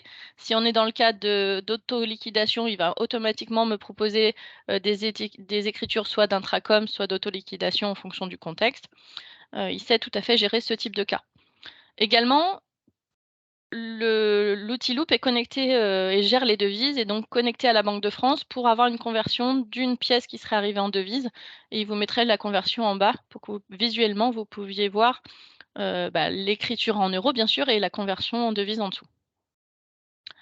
Donc là, ce qui est intéressant par rapport à nos produits historiques, c'est que là où avant, vous deviez forcément avoir paramétré le compte, c'est-à-dire mais il y a un compte de contrepartie, une TVA par défaut, pour qui propose l'écriture correcte, on est d'accord, vous deviez faire ce paramétrage-là sur la box, par exemple. Et bien là, vous n'avez plus besoin de le faire, puisqu'en fait, on va se baser justement sur cette fameuse intelligence artificielle dont on vous parle depuis le début, puisqu'en fait, il se base sur l'ensemble des utilisateurs Loop pour proposer une écriture comptable. Cette écriture comptable, elle tient compte du contexte du dossier, du contexte de la facture, pour proposer l'écriture. Donc là, il me l'a mis en 626-23. OK, je suis d'accord avec cette écriture, je fais comptabiliser achat et suivant et ça valide ma facture. Si par contre vous me dites: «Bah non, moi j'ai pour ce dossier-là un sous-compte parce que je veux détailler, les comptes», eh bien ici, je vais retrouver mon plan comptable et je vais pouvoir aller le passer en 626-2, pourquoi pas, sur cette, analyse de facture-là. Si je fais ça, l'intérêt de le faire ici dans cette interface et dans le dossier, dans le logiciel Loop dans sa globalité, c'est qu'il va apprendre de vos modifications. C'est-à-dire que chaque fois que vous modifiez un compte ou vous modifiez ici ou dans l'écriture comptable, il apprend de votre façon de travailler, de passer les écritures. Donc c'est pour ça qu'on va beaucoup plus loin que l'OCR classique qu'on avait dans nos box traditionnelles. C'est que, un, il vous propose quelque chose en fonction du contexte du dossier sans avoir à paramétrer en amont. Et deux, si vous modifiez, vous personnalisez par rapport au dossier, eh bien, il va s'en souvenir la fois suivante. Et quand j'aurai représenté Orange dans le cadre de ce contexte de dossier, eh bien, il me proposera bien un 626.2 et pas un 626.23. Donc c'est là où on va beaucoup plus loin. Également, dans le traitement classique qu'il saurait faire, il va reconnaître tout ce qui est périodicité. Donc ici, dans les colonnes, vous pouvez rajouter des colonnes supplémentaires et mettre tout ce qui est cut-off. Donc là, soit vous l'écrivez, soit c'est lui qui le reconnaît automatiquement si ça apparaît sur la pièce. Après, c'est tout à fait classique. Si vous voulez changer, rajouter une écriture, vous pouvez tout à fait intervenir sur la proposition d'écriture qui est ici. Alors, donc là, je suis OK avec cette proposition d'écriture du 30 septembre. Si je suis OK, je fais comptabiliser achat et suivant et je peux passer à la pièce suivante et aider le robot comptable à traiter les autres pièces. L'objectif, bien évidemment, comme vous l'avez compris, c'est d'arriver avec une écriture qui s'est générée et que vous alliez dans le robot comptable que ponctuellement traiter des écritures, que quelques écritures pour lesquelles éventuellement il n'aurait pas trouvé le fournisseur et d'autres écritures pour lesquelles il manque quelques précisions pour qu'il puisse finir de passer l'écriture. Donc ma facture, elle est bien ici, c'est la facture d'Orange. Et si je veux la visualiser dans mes écritures, je clique simplement sur le trombone ou sur le trait qu'on voyait dans Document et ça m'ouvre ma facture. Comme vous pouvez le voir à chaque fois, enfin je ne sais pas si vous le voyez d'ailleurs, ça dépend. Il y a peut-être le bandeau en haut qui masque, mais à chaque fois, ça m'ouvre un onglet supplémentaire dans mon navigateur. Donc si j'ai 2 écrans, ma facture, je la mets à droite, à gauche, enfin sur mon deuxième écran et j'ai un écran avec ma visu de facture et à droite mon écriture. Donc voilà qui est le premier traitement du robot comptable, c'est de proposer l'écriture comptable et dans la première analyse du robot, d'analyser tous les documents qu'il collecte, de les découper. Tout ce qui n'est pas des factures, il va le classer tout seul dans la GED, sans intervention de votre part. Et pour le reste, il va proposer des écritures comptables qui vont se basculer toutes seules dans la comptabilité. Vous ne viendrez ici traiter que les cas pour lesquels il a besoin de votre aide. Soit le fournisseur n'a pas pu être identifié parce que la sirène sur la facture n'apparaît pas, par exemple, ou la pièce n'est pas assez lisible, ou alors parce qu'il a besoin de votre aide d'interprétation. C'est un premier cas dans un contexte qu'il n'a pas encore, qu'il n'a jamais rencontré, et du coup, il ne sait pas interpréter, et du coup, il va, grâce à cette interface, vous demander de lui apprendre comment traiter ce type de cas. Voilà, ça c'est le fonctionnement classique du robot comptable. Sur cette première étape, c'est une première étape. La deuxième étape, et c'est là où on va être un peu plus novateur et c'est sur quoi on travaille. D'ailleurs, pour être transparente, l'écran que vous voyez ici qui s'appelle Transactions en attente n'est pas encore chez nos clients. Déjà au congrès, on a commencé à en parler, donc il va bientôt arriver chez nos clients, mais pour l'instant, ce n'est pas encore tout à fait le cas. Alors juste, j'ai été un petit peu rapide, je vais quand même valider mon mon ticket de tout à l'heure, parce que je voulais montrer, mais je ne l'ai pas validé, pardon. Hop, il est là. Voilà, donc je voulais juste vous montrer et le valider. Donc là, voilà, il est là. Je vais le comptabiliser. Alors, je l'ai mis là en termes de tiers. Vous pouvez soit créer, moi je voulais le mettre dans un générique. Après, vous faites comme vous voulez, hein, mais il aurait pu aussi me créer automatiquement le fournisseur THE. Donc là, ça, c'est vous qui décidez comment vous voulez gérer. On aura la possibilité de faire les deux. Donc là, je vais la valider. Comme ça, ce sera fait. Donc, une fois qu'on a fait cette première étape, hein, qui était notre pièce qu'on avait collectée grâce à Cegidflow, je vais retourner donc dans l'interface de transaction en attente. Donc, comme je vous disais, ça, c'est une interface qui est toute neuve. Grâce à notre robot comptable, on va proposer en fait de transformer tout ce qui va venir de la banque, alors que ça vienne de l'EBIX ou de la DSP2, quelques normes que vous utilisiez. Aujourd'hui, pour que ça transforme en écriture comptable, que vous soyez Quadra ou Cegid, vous êtes obligé de faire des codes d'affectation, des clés de répartition ou des règles d'affectation. Je ne sais pas comment vous l'appelez dans Quadra et dans Cegid, il y a plusieurs noms. Bah là, c'est plus nécessaire dans Loop. Ça existe aussi dans Loop, mais là, c'est plutôt le robot comptable qui va lui interpréter, le flux bancaire et le transformer en écriture comptable. Donc, grâce aux milliers de lignes qu'il sait traiter tous les jours, eh bien, il va pouvoir interpréter les flux bancaires à votre place. Et l'idée, c'est qu'on est dans cette interface ici uniquement la dernière ligne droite, c'est-à-dire ne traiter ici que les pièces que les traitements qu'il n'a pas su faire tout seul. D'ailleurs, si on regarde ici, le robot vous le dit, il vous dit « Je rapproche automatiquement les transactions bancaires avec les factures lorsque le rapprochement est évident pour moi. » Donc, dans cet onglet, vous retrouverez uniquement les transactions pour lesquelles j'ai besoin de votre aide. Alors, du coup, j'ai un petit peu triché parce que là, concrètement, sur ma facture de resto, je voulais vous montrer celle-là, voilà, celle que j'ai d'aujourd'hui. Si vous voulez, elle correspond pas tout à fait en termes de montant. J'ai fait exprès pour qu'elle soit dans la liste, parce que normalement, 19,90 d'un côté, 19,90 de l'autre, elle va être traitée, rapprochée automatiquement par le robot comptable, envoyée dans le lettrage et automatiquement alimenter ma déclaration de TVA. L'intérêt, c'est que ça se fasse tout automatiquement. Là, on va venir ici traiter juste la dernière ligne droite, c'est-à-dire les cas pour lesquels le robot n'a pas pu finir tout seul. Donc, par exemple, si pour une même facture, vous avez plusieurs flux bancaires, bah, vous allez sélectionner plusieurs flux bancaires ici pour rapprocher de la pièce qui correspond. Donc là, l'idée, on est en train de finaliser cette interface pour que ce soit un peu plus fluide, parce qu'on se rend compte encore qu'il y a des écrans qui ne sont pas encore tout à fait pratiques.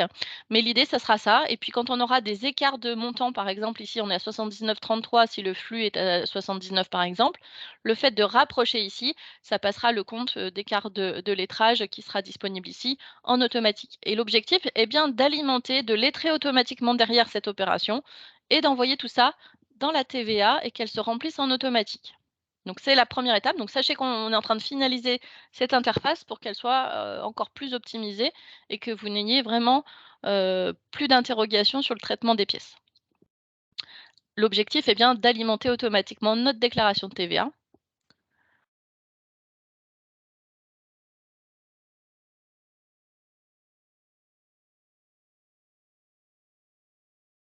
Donc là, on va avoir la déclaration en elle-même qui va se remplir toute seule. Et puis, on va avoir aussi cette étape préparatoire qui s'appelle préparation, qui va nous donner en fait la dernière ligne droite avant l'envoi en EDI de la déclaration de TVA. Donc, notre déclaration qui s'est renseignée en automatique et puis toutes les dernières étapes que je dois traiter. Donc là, si je clique ici, ça me renvoie sur mon tableau pour valider mes factures. Ici, j'ai mes comptes d'attente à solder. Si je clique, je vais pouvoir aller solder mes comptes d'attente. J'ai automatiquement accès à mes comptes. Il y a des automatismes partout pour gagner du temps, en fait, hein. C'est ça l'objectif. Et une fois que vous avez tout contrôlé, avec quelle banque je vais payer ma trésor, les écarts par rapport au mois précédent, les derniers lettrages que je veux contrôler, eh bien, je peux envoyer en EDI ma déclaration. Bien sûr, ça envoie via Je déclare la déclaration de TVA et ça alerte mon client que la déclaration est disponible. Donc voilà, là je vous ai montré, j'ai fait un focus sur tous les automatismes qu'on veut mettre en place. Je vois que c'est 15h47, j'ai parlé un peu trop longtemps.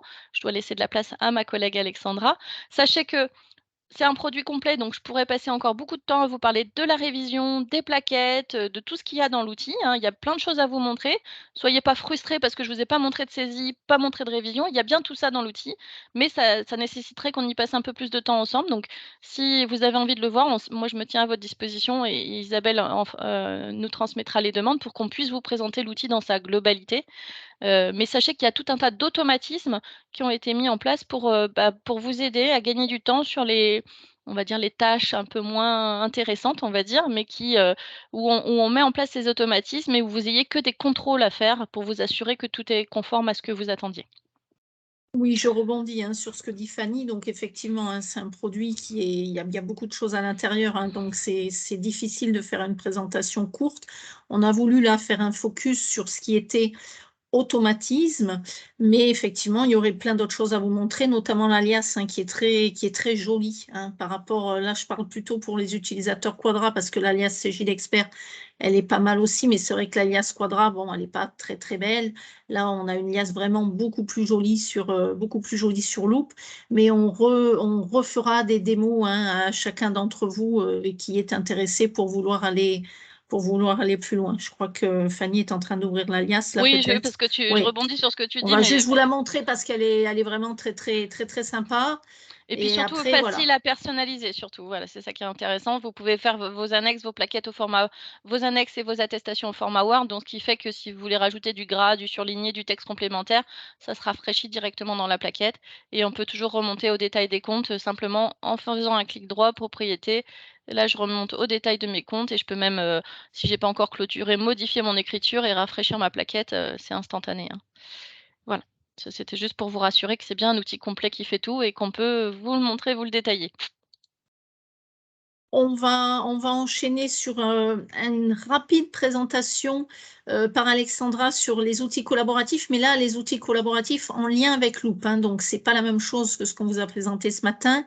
On va présenter ça rapidement et après, on se garde 10 minutes de questions-réponses sur Loop, puisque je vois qu'il y a, enfin là, il y a eu pas mal de questions sur le chat auxquelles on va répondre dans les questions-réponses derrière. On te passe la parole, Alexandra. Alors, ce que je propose, si tu veux, Isabelle, comme on est sur Loop, si Fanny veut y répondre dans la foulée, enfin, moi j'adapte mon peut-être temps. sur les questions-réponses. Oui, on Voilà. peut faire ça. On peut le faire dans ce sens. On va faire les questions-réponses directes. Et donc, Alors, on avait une je les question, prends, Fanny, je les voilà. prends par la fin, c'est peut-être plus simple pour moi. Vas-y. Monsieur Battestini, bonjour, est-il possible d'attacher les factures au règlement bancaire dans les comptabilités de trésorerie? Alors, en effet, on peut faire de la compta de trésorerie dans CJLoop, mais c'est vrai que si vous passez par le robot comptable, forcément, on sera sur de la compta type engagement. Aujourd'hui, si vous voulez mettre l'image de la facture dans le flux de trésorerie, on va passer dans l'écriture qui s'est générée. On pourra aller dans l'écriture, attacher une pièce, mais il n'y aura pas cet automatisme que je viens de vous montrer. Maintenant, on va avoir des solutions pour, enfin, aujourd'hui, c'est comme ça que ça fonctionne et puis c'est vrai qu'on aura peut-être à l'avenir d'autres solutions à proposer, mais là, aujourd'hui, pour tout ce qui est compta de trésorerie, c'est soit on fait de la compta d'engagement et on identifie les tiers et on passe par le robot, sinon on va récupérer les flux bancaires et puis, on pourra, sur chaque ligne d'écriture, aller chercher l'image, que vous aurez tout simplement scannée ou pris en photo.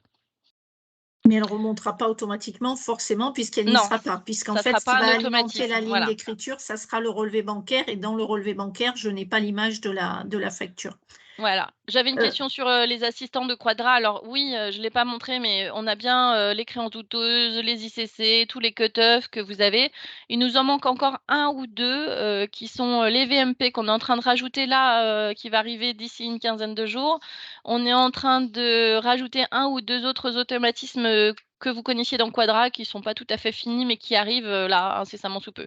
Donc il nous en manque vraiment très peu, et sinon on les a quasiment tous reproduits. Après, ils fonctionnent pas exactement pareil que dans Quadra, mais l'idée, c'était d'avoir les mêmes raccourcis, les mêmes automatismes que dans Quadra. Alors, je vais prendre la question précédente par contre, puisqu'on avait une question sur le fait de est-ce qu'on peut avoir juste un ou deux dossiers sur Loop et le reste sur Quadra? Alors, la réponse, j'ai tendance à dire, c'est non.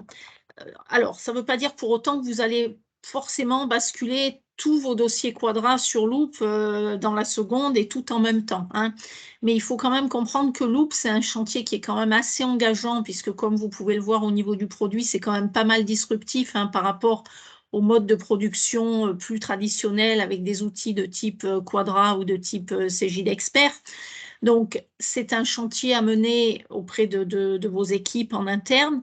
Alors, vous pouvez peut-être dédier une partie de vos équipes à Loop, hein, ça pourrait être une piste, mais en tout cas, c'est un chantier qui est trop lourd à mener pour aller le mettre. Si vous le mettez sur deux dossiers, ça ne donnera absolument rien. Donc, l'idée, hein, c'est de le mettre sur une partie quand même suffisamment conséquente du cabinet. Alors, ça peut être, après, on est à l'étude, à l'écoute avec vous, hein, pour voir comment on peut faire, hein, mais on est plutôt de se dire, nous, de toute façon, on ne vous coupe pas votre ancien outil.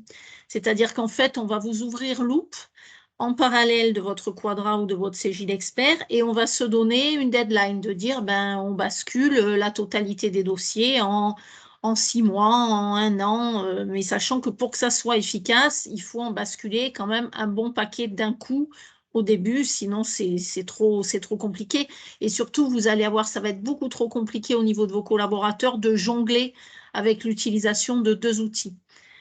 Très vite, il faut qu'ils passent de l'un à l'autre, sinon après, soit ils adhèrent pas à Loop, soit au contraire, ils n'arrivent plus à produire avec l'ancien outil. Enfin, c'est très compliqué d'être à cheval sur deux outils. On aura l'occasion d'en reparler beaucoup plus en détail, hein.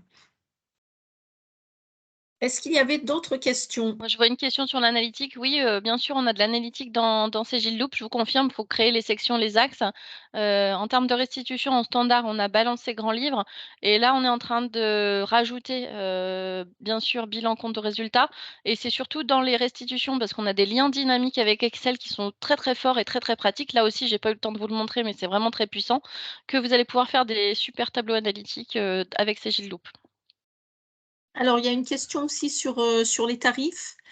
Alors, les tarifs sont fonction du nombre de dossiers, en fait. Donc, par rapport à Quadra, où vous êtes, alors peut-être pas tous, hein, mais la quasi-totalité, je pense, sur une facturation à l'utilisateur, bien qu'il y a peut-être, hein, dans l'assistance des gens qui sont sur une facturation au dossier déjà sur Quadra.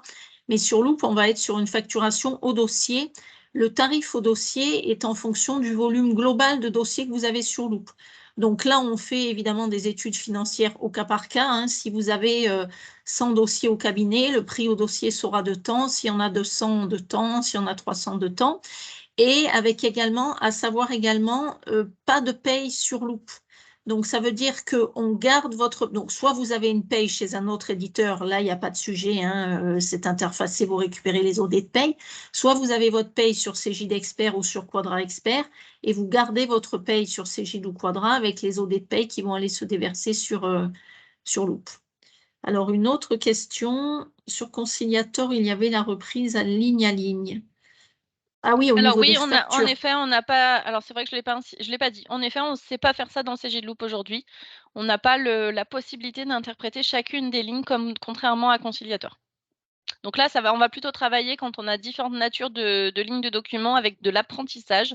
Les premières fois, vous allez lui indiquer, comment traiter les différentes zones et les fois d'après, si le fournisseur ou le type de facture se représente, à ce moment-là, il aura mémorisé. Mais c'est vrai qu'on n'a pas cette possibilité-là dans CJ Loop aujourd'hui.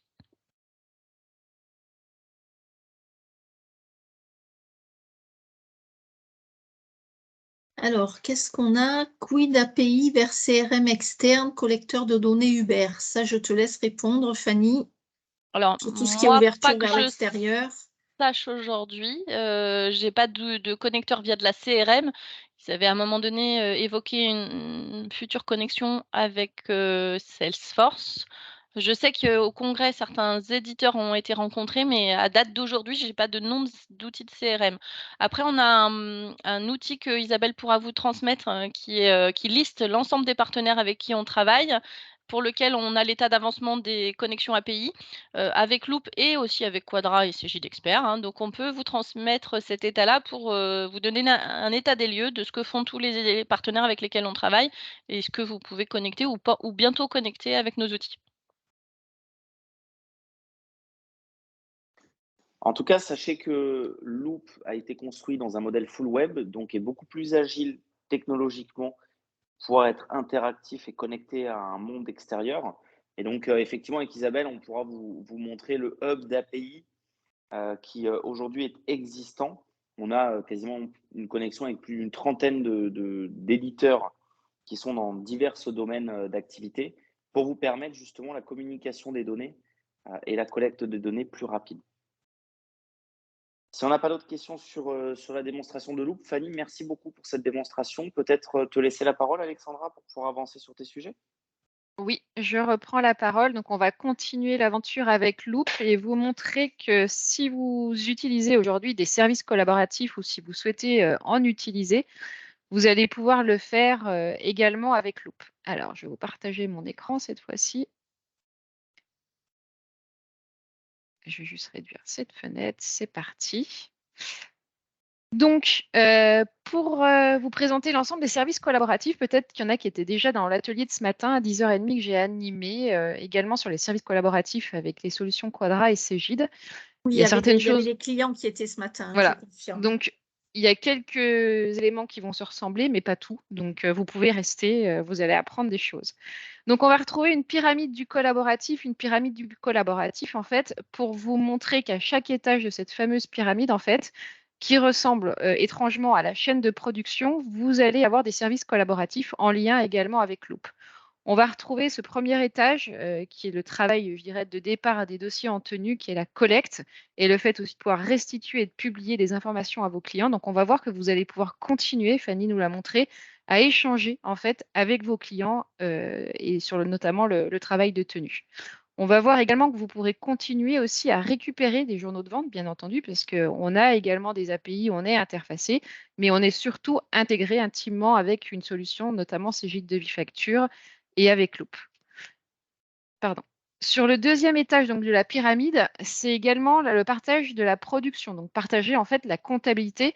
Avec Loop, je le rappelle, on a une offre sur la production comptable aujourd'hui et on va pouvoir également partager sa comptabilité. Fanny en a également parlé précédemment avec une offre équivalente pour vous, cabinet Quadra, qui est Quadra Connect, par exemple, en solution collaborative avec vos clients, ou cabinet Cegid Expert si vous mettez des Cegid Connect comptabilité. Et sur ce qui est la restitution et la diversification des missions, on va voir également que vous allez pouvoir restituer de l'information à vos clients et notamment au travers de Flow. On verra, Flow, en fait, nous suit un petit peu sur toute cette pyramide des chaînes de production et également la possibilité de diversifier ces missions avec des solutions notamment de gestion de financement de trésorerie. Alors, si on commence sur le socle de la pyramide, sur l'échange des documents, Fanny en a parlé, donc Loop est intimement lié à Office 365, ça vous l'aurez bien compris, et on va utiliser en fait le meilleur des mondes d'Office 365 pour rentrer en fait sur ces échanges. On va commencer déjà l'histoire avec Cegid Flow, parce que l'appli mobile est également très important dans l'entrée et la collecte des informations. Si jamais vous êtes utilisateur notamment de Quadrabox ou de Cash Manager, aujourd'hui, il y a une appli mobile qui existe pour les smartphones. De la même manière, vos clients retrouveront une appli mobile au travers de Cegid Flow, puisque cette appli va permettre beaucoup de choses. Fanny nous a fait le partage tout à l'heure de son smartphone. Et elle va permettre notamment aussi déjà en entrée, en fait, de prendre en photo. Donc, on va pouvoir, en tant qu'entreprise, pour pouvoir communiquer des pièces à mon client, avant qu'il y ait la réforme, bien entendu, 2024, puisque la collecte se fera autrement. Mais en attendant, on va pouvoir prendre en photo les factures et les communiquer, en fait, au cabinet via ce biais. Donc, ce qui est important, c'est que dans l'usage que pouvaient avoir vos clients, ceux qui avaient l'usage, encore une fois, de l'appli mobile Quadrabox ou Cash Manager, ils pourront continuer en fait à disposer d'une appli mobile pour pouvoir prendre en photo et vous envoyer les éléments. Il y a d'autres moyens, bien entendu, pour collecter les factures, pour les intégrer par la suite au robot comptable de Loop, mais néanmoins, cette appli mobile va permettre de le faire. Elle permet autre chose, on le verra par la suite. Au niveau de la GED également, donc Fanny vous l'a présenté, comme c'est intimement lié à Microsoft 365, on vous l'expliquait, vous allez bien entendu pouvoir aussi donc partager en fait au travers de cet écosystème les documents avec vos clients. Ce qui est intéressant avec Loop, c'est vrai que des fois on le souligne pas assez parce que pour nous c'est comme acquis, si je dirais, c'est développé en full web. Donc l'avantage du full web, c'est accessible depuis tous les supports. C'est vrai que nos gammes, on va dire historiques, Quadra ou Cegid, ne sont pas forcément disponibles à chaque fois sur chacun des services, sur tous les supports, mais grâce à la solution Loop, en fait, votre client, qu'il ait une tablette, un smartphone, qu'il soit sous Mac, etc., peu importe en fait son environnement, il peut disposer en fait des services collaboratifs liés à Loop. Donc ça, c'est également une grosse différence, c'est se détacher, on va dire, des contraintes qu'on avait avant hein, et que nous impose en fait la solution historique, et de pouvoir proposer également quelque chose de nouveau en fait à nos clients, enfin à vos clients entreprises. Sachant que sur ces échanges aussi, encore une fois, hein, de GED, c'est exactement le même environnement de vous. Ce que disait Louis-Adrien aussi, c'est qu'on partage exactement la même chose en fait. C'est vraiment un partage d'expérience que vous avez entre vous, cabinet, et le client, c'est que vous êtes dans le même environnement. Il n'y a pas d'une ouverture d'un autre logiciel, etc., pour partager les informations. C'est exactement le même environnement que vous avez au cabinet entre vos collaborateurs et que vous mettez à disposition, si vous le souhaitez, auprès de vos clients. Concernant la récupération donc des journaux de vente et de caisse, on pourrait dire, mais la caisse, c'est de la même manière avec la réforme 2024, ça arrivera également par la voie des plateformes. Bien souvent, c'est aussi une difficulté donc de récupérer les fameux journaux de vente. Soit vous les récupérez, on va dire, semi-automatique via Excel, voire par de la ressaisie manuelle. Là, de la même manière, vous allez bien entendu pouvoir récupérer de manière automatique les factures. Je refais un point, mais très léger par rapport à ce que j'ai présenté tout à l'heure à l'autre atelier, donc ce n'est pas qu'une répétition. Donc la réglementation 2024 et l'arrivée de la facture électronique, Romuald et lui Adrien en ont parlé en introduction. 100% des entreprises vont être concernées parce qu'elles devront accueillir ces fameuses factures, même si elles n'en émettent pas, mais elles ne pourront pas refuser de recevoir des factures au format électronique. Et ce qui est important, c'est que le format électronique, je le rappelle, ça embarque deux choses. Ça embarque et le PDF en fait de la facture pour être lisible par l'œil humain, pour contrôle et pour révision pour vous en cabinet, et par un fichier de métadonnées pour bien entendu qu'il soit le plus aisément intégré par les outils de robotisation, comme nous avons notamment avec l'outil PIA dans Loop, mais aussi par l'administration pour le pré-remplissage de la TVA, du formulaire de TVA. Une fois qu'on a dit ça, qu'est-ce qu'on peut vous apporter avec notre solution et notamment avec Cégide de Vifacture que je vous présente ici à l'écran. C'est une présentation générique, on va dire, quand on arrive dans l'applicatif. Il faut savoir qu'il est totalement connecté aujourd'hui avec Cégide Loop. Donc, en fait, on a créé une API qui récupère en automatique. Ça n'était pas jusqu'alors, c'était un import-export, peu importe pour la petite histoire et pour le temps qu'on a mis à l'interconnecter. Mais aujourd'hui, c'est interconnecté. Donc, il y a la possibilité, bien entendu, d'intégrer automatiquement, quand on utilise en fait un logiciel Cégide de Vifacture pour vos clients, d'intégrer automatiquement. C'est tout l'avantage qu'il y a par rapport à un outil externe. Alors, certes, vous allez dire, on peut aussi parfois récupérer des journaux de vente, etc., issus d'un autre logiciel, etc. Toujours est-il que quand l'intégration est directe, on n'a pas, entre guillemets, à se gratter la tête pour se dire est-ce que le format a changé, c'est plus ça, l'autre éditeur a changé, on va dire un point virgule, etc. Là, effectivement, l'intégration se fait directement, vous récupérez tout dans Loop et vous avez aussi l'image des factures liées à l'écriture. Donc, c'est l'avantage aussi de pouvoir disposer des éléments. Fanny, tu m'arrêtes si je dis des bêtises, hein. Comme tu sais également ta connaissance aussi de cette partie-là. Alors, comment on récupère les factures? C'était pour vous montrer également les deux types, hein. Je vous parlais du fichier PDF et du fichier de métadonnées. Donc, vous avez à gauche le fichier PDF lisible à l'œil humain et le fichier de métadonnées sur la droite, bien entendu, qui sera disponible et qui sera directement lu par notre robot comptable. Donc, bien entendu, vous doutez bien avec l'arrivée de la facture électronique et la réforme et le fait d'imposer ce fameux fichier de métadonnées aussi et d'utiliser des plateformes, on va fluidifier en fait la reconnaissance de ces fameuses factures puisque les zones seront forcément reconnues et puis la fluidité aussi de l'information puisque les factures devront être déposées sur des plateformes. Donc il y aura un flux continu, on va dire, de la tenue de la comptabilité qui va s'imposer en fait aussi bien aux entreprises qu'à vous, cabinet, pour la bonne tenue de votre dossier. Pour amener donc le chef d'entreprise dans l'utilisation, par exemple, de Cégide de Vifacture et aller vers la réforme 2024, on a intégré directement dans le logiciel Cégide de Vifacture des postes en fait qui leur permettent de dire est-ce qu'ils sont prêts ou pas pour la facturation. C'est-à-dire que le logiciel va authentifier des zones qui seraient en fait manquantes et nécessaires pour être conformes à la facture électronique et notamment pour être acceptées dans le dépôt sur une plateforme qui sera choisie à horizon 2024-2026.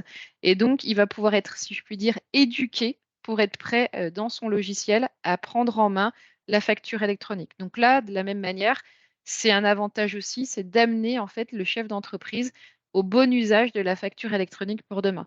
Je le disais ce matin, je le rappelle, il y a 35% des entreprises encore en France qui utilisent du Word, de l'Excel, du papier, de la facturière. Demain, ça ne sera plus possible en fonction des échéances qui sont imposées et des seuils de TVA. Vous savez que ça va crescendo. Tout à l'heure, lui, Adrien, nous a présenté le tableau avec les échéances et en fonction des chiffres d'affaires d'entreprise. Donc, il faudra forcément que l'entreprise s'équipe d'un logiciel de toute façon de facturation. Je fais parallèle avec le FEC. Vous savez, quand le FEC a été imposé et que les comptabilités, les logiciels de comptabilité ont dit se normaliser et le législateur impose la sortie d'un FEC, quelle que soit la taille de l'entreprise, du moment que celle-ci tient elle-même sa comptabilité.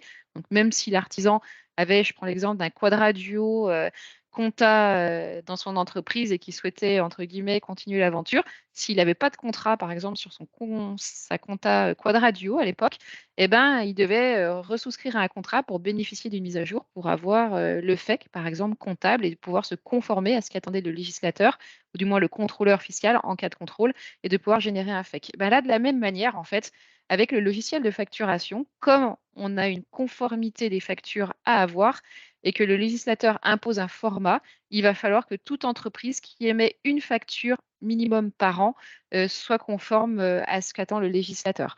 Alors, il y a encore des questions qui se posent aujourd'hui. On n'a pas les réponses surtout puisque notre chère administration ne nous a pas encore donné. Il y a des cas spécifiques pour les auto-entrepreneurs, pour parfois les sociétés de BTP, aussi à l'international, etc., avec la TVA intracommunautaire, etc. Donc, il y a un certain nombre de questions auxquelles on ne peut pas encore répondre. Ce n'est pas forcément Cégide, mais encore une fois, c'est plus l'administration.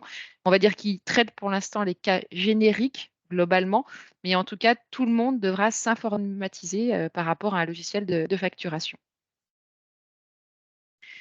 Par rapport à ça, pour vous accompagner et que la tâche soit plus légère aussi pour vous, cabinet, pour mettre en place éventuellement ou conseiller à votre client un logiciel de facturation, vous avez la possibilité avec CJ de Vifacture de prescrire. Alors, qu'est-ce que la prescription? Ça veut dire qu'en fait, quand vos clients est intéressé, je prends toujours l'exemple d'un électricien, votre électricien qui vient vous voir et qui lui dit, bah, effectivement, il faut que je m'équipe d'un logiciel de facturation. Et bien à ce moment-là, il va venir donc vous dire j'ai besoin d'un logiciel. Vous allez lui proposer d'être mis en contact avec Cégide et Cégide, une équipe spécifique qui s'appelle la Smile Team, va prendre contact avec votre client, lui faire une présentation en fait du logiciel, valider ou pas que cela lui convient, bien entendu, et par la suite, ils lui feront la prise en main du logiciel et il pourra également poser des questions à cette équipe sur l'usage du logiciel pendant toute son utilisation. Donc en fait, on a créé, puisqu'on vous a écouté, on va dire un service, je dirais, de A jusqu'à Z pour accompagner vos clients sur la prise en main d'un logiciel de facturation. Donc si demain vous êtes intéressé, vous pouvez tout à fait leur proposer au travers en fait de la solution Loop. Et la prescription, il suffit en fait, je vous montrerai, il y a un lien sur un site, il suffit de cliquer sur prescription. Vous devrez dire, vous êtes un cabinet avec tel code client, puisqu'on vous tient également informé des suites, bien entendu, de cette mise en relation. Vous mettez vos coordonnées et vous mettez les coordonnées et le projet de votre client. Là, par exemple, j'ai coché, je souhaite que Cégide fasse l'analyse du besoin de mon client, ou alors vous savez qu'il a besoin de Cégide de Vifacture parce que vous connaissez déjà l'outil ou de Quadrant Entreprise, etc. Et auquel cas, une fois ce formulaire rempli, notre équipe prendra contact avec votre client pour lui faire, encore une fois, une présentation du logiciel, bien valider que cela convient avec lui et après, si cela convient, lui faire la mise en place. Juste une précision sur cette notion de prescription par rapport à ce que vous connaissez peut-être auparavant.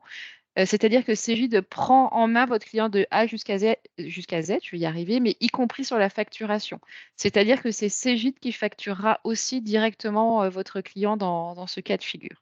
Je tenais juste à vous le préciser et à vous donner toutes les bonnes informations. Donc, sur ce premier socle de collecte et de publication, je vous ai présenté en introduction Cégide Flow, donc pour pouvoir toujours prendre en photo, par exemple, les factures et les envoyer auprès du cabinet. l'AGED, donc l'équivalent de la box, si je puis dire, pour partager de l'information avec vos clients. Et en collecte également, CJ devis facture ou des versions un petit peu plus évoluées, parce qu'on va jusqu'à la gestion de stock.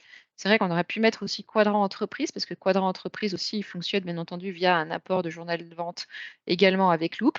Donc des solutions en tout cas de facturation qu'on peut proposer à vos clients qui souhaiteraient ou que vous souhaiteriez équiper. Si je monte sur un autre étage de la pyramide, donc sur ce qu'on appelle la production, donc la production, c'est le fait de partager de la comptabilité et y compris le robot comptable, c'est important.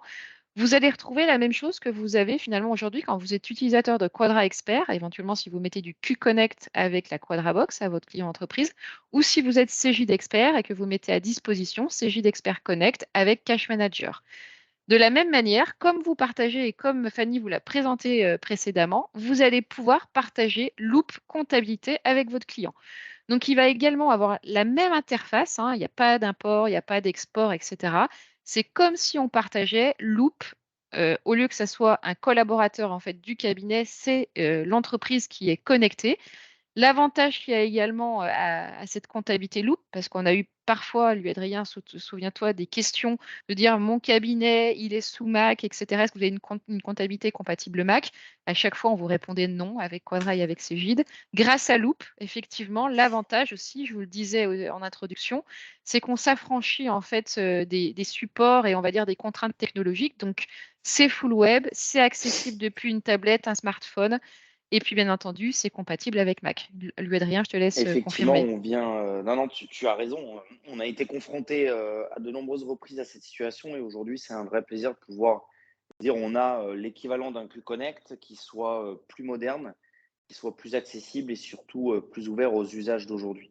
Donc, effectivement, l'interface est exactement le même. Qui plus est, du tableau de bord accessible auprès de vos clients pour qu'ils puissent suivre de manière ergonomique leur chiffre d'affaires, la gestion de trésorerie, etc. Donc, c'est une très belle comptabilité partagée que vous pourrez proposer à vos clients si tant est que vous mettiez les mains dans Loop. Et donc, disponible aussi, vous voyez, sur smartphone, etc. On va dire qu'en termes d'adaptabilité aussi et en fonction du support, ça s'adapte à tout support, bien entendu, pour l'expérience utilisateur. Alors, Si je je me monte... permets simplement Oui. de faire le lien avec un sujet qui avait été relevé par un d'entre vous dans les questions. Il n'y a pas de sujet de génération Z.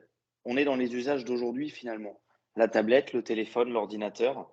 On travaille dans la voiture, on travaille dans le train, on travaille dans l'avion en attendant de décoller. Donc on est dans l'ère du temps finalement. Enfin, avec des outils comptables qui y répondent. Voilà, je voulais simplement préciser ça. Tout à fait. Tu fais bien de le préciser, lui, Adrien. Si je monte un petit peu plus sur l'étage de la pyramide, donc on est sur la restitution de l'information et aussi sur la diversification des missions. Donc, on le sait, on l'a expliqué dans la chaîne de production, toute la partie collecte avec la réforme 2024, elle va forcément, on va dire, s'accélérer, s'automatiser. La production, Loop, c'est le bien fondé de Loop et tous nos utilisateurs, c'est le retour indéniable de l'utilisation du robot comptable qui allège, je dirais, grandement et qui automatise en fait la saisie comptable. Ça, c'est indéniable et tous nous font ce retour. Ça libère forcément du temps pour autre chose. Et c'est vrai que ces deux derniers étages de la pyramide, c'est ce vers quoi vous allez aussi aller et devoir aller et développer. Et vous aurez forcément du temps pour le faire, puisque sur les deux premiers étages, les choses seront automatisées et c'est de pouvoir proposer d'autres choses. Donc, on a parlé, donc là, c'est l'appli Flow. On en a déjà parlé avec Fanny et on en a parlé donc sur la collecte, le fait de pouvoir prendre en photo. Mais bien entendu, Flow va revenir de nouveau sur la restitution. Lui, Adrien le disait, c'est vrai qu'on parle des fois parfois de nos enfants, les générations X, Y, voire même Z, certes, mais aujourd'hui, le chef d'entreprise, il a son smartphone, il téléphone à ses clients, il a son planning, son agenda sur son smartphone, etc. Et il consulte sa banque, il fait des opérations bancaires sur son smartphone de manière sécurisée. De la même manière, Flow, il faut le voir ainsi. C'est-à-dire que ça va être un outil à l'usage du chef d'entreprise, c'est réservé au chef d'entreprise, hein, ce n'est pas à l'usage du collaborateur. Et le chef d'entreprise, en fait, va pouvoir piloter, si je puis dire. Alors, quand je dis piloter, c'est la restitution en fait d'informations, bien entendu, au travers de Flow. Il n'a pas d'action directe, mis à part pouvoir prendre en photo. Et comme le disait Fanny, on va bientôt arriver sur le fait de pouvoir payer directement depuis l'applicatif. Mais mis à part ça, on va dire, il ne veut pas saisir en soi. Il va plutôt consulter, et ça sera plutôt la résultante, en fait, de la comptabilité, de la connexion aussi avec sa banque, puisque ça, c'est important aussi d'avoir le solde bancaire aussi en ligne, et d'avoir des chiffres pertinents, en fait, en termes de restitution, et qui puisse voir, en fait, la santé financière de son entreprise, si je puis dire, et savoir où il en est. Aujourd'hui, c'est ce qui est demandé, en fait, par les chefs d'entreprise. Il y a 21% des entreprises, des chefs d'entreprise, qui expriment un manque en fait de pilotage et 11% un manque de compte rendu. Et là, on est vraiment dans un pilotage et on va dire de compte rendu en direct. Je ne vais pas dire en live, mais on sait qu'avec la DSP2, Fanny nous l'a souligné aussi, on touche également du flux continu en fait d'import au niveau des relevés bancaires. Donc, on est finalement dans une information qui est de plus en plus fraîche à communiquer aux chefs d'entreprise. Donc, on n'est pas a posteriori, on est vraiment dans l'instantanéité, dans je souhaite savoir où j'en suis aujourd'hui. Et là, c'est vraiment quelque chose de très important. C'est des indicateurs qui sont forts en fait à communiquer aux chefs d'entreprise. Et c'est vraiment la valeur ajoutée qu'on a avec Flow, qu'on a avec Loop, de pouvoir donner de l'information pertinente et continue en fait aux clients. Également, dans l'accompagnement de votre client, c'est la gestion de trésorerie. Donc, au niveau notamment du logiciel de facturation, c'est de permettre à vos clients d'avoir une meilleure trésorerie. Pourquoi? Puisqu'on va intégrer très prochainement, c'est prévu sur novembre, le financement de factures. Je m'explique, c'est-à-dire qu'en plus de faire des factures qui vont être conformes à la réforme 2024-2026 avec ces gîtes de vie facture, vous allez pouvoir proposer à votre client qui puisse activer en fait du financement de facture. Ça veut dire quoi? Ça veut dire que je suis chef d'entreprise, j'émets une facture. Alors, bien souvent, il faut qu'elle soit d'un montant, on va dire plutôt conséquent. Si c'est des factures à 5 euros, il n'y aura peut-être pas forcément la volonté d'aller chercher, on va dire, la trésorerie sur cette facture, mais sur des factures un petit peu plus importantes. Même, je ne sais pas si on a un minimum, un seuil minimum, il faudra qu'on se renseigne sur le sujet, mais l'avantage, c'est de se dire, j'émets une facture. Alors, ça marche que de professionnel à professionnel, je le précise aussi, hein, puisque l'étude, bien entendu, vous voyez que c'est sous 48 heures, en fait, qu'il y a également un consentement et un règlement de la facture. C'est parce qu'il y a une étude, bien entendu, du tiers qui va être débiteur. C'est de pouvoir se dire, ben, j'ai émis ma facture. Certes, il y a une échéance de règlement, mais moi, j'ai besoin de trésorerie tout de suite, donc j'ai besoin de rentrer tout de suite de l'argent. Et auquel cas, pour 3,5% du montant de la facture, il va pouvoir solliciter ce financement de facture et en fait être payé déjà de 70% du montant de la facture. Donc, vous allez vraiment jouer un rôle, entre guillemets, un peu de DAF externalisé en tant que tiers de confiance de toute façon, mais surtout de recouvrir au niveau de ces factures sa trésorerie. Ce matin, je le précisais aussi, au niveau de la gestion de trésorerie, aujourd'hui, un quart des TPE-PME ont moins de 13 jours de chiffre de trésorerie en fait, dans leur entreprise. Donc, c'est vraiment un point très sensible chez les chefs d'entreprise, c'est d'avoir, comme on dit très simplement, du cash concrètement. Au-delà de faire des belles factures, c'est de rentrer l'argent, c'est le nerf de la guerre de toute bonne entreprise. Donc là, encore une fois, un axe très important à proposer à vos clients pour vous, cabinet, et pourquoi plus ce logiciel, encore une fois, qu'un autre. Donc, sur les services de restitution qu'on vient de voir, donc Cegid-Flow, je vous en ai parlé. Cegid-Flow, sincèrement, il y a des codes de démo aussi. Je pense que lui, Adrien ou Isabelle pourront vous les donner si jamais vous souhaitez tester l'appli Cegid-Flow, enfin vous, la voir, etc., ce que ça donne. Ils pourront vous donner des codes, hein. Ils sont à disposition pour que vous puissiez voir à quoi ressemble cette fameuse appli mobile de gestion d'entreprise. Des logiciels de facturation, bien entendu, qui sont disponibles. Et là, on a mis aussi Quadrant Entreprise qui permettent notamment de faire de la gestion, parce qu'il y a la saisie des règlements, mais encore une fois, avec Devis-Facture, on va encore plus loin parce qu'on va sur le financement de facture et le fait, effectivement, de se faire payer. Au niveau des accompagnements sur le collaboratif, important également, vous le connaissez peut-être déjà, le site de l'actu du portail, actu-leportail.cegid.com, pour ceux qui ne l'ont pas noté ce matin, pour ceux qui ne le connaissent pas ou pour ceux qui le connaissent. Donc, vous pouvez reprendre l'adresse. Pourquoi je le souligne? Parce qu'en fait, on vous a ajouté depuis quelques temps, mais peut-être que vous n'y avez pas fait attention. Donc, c'est dans vos outils marketing, boîte collaborative, enfin boîte à outils, pardon, collaborative.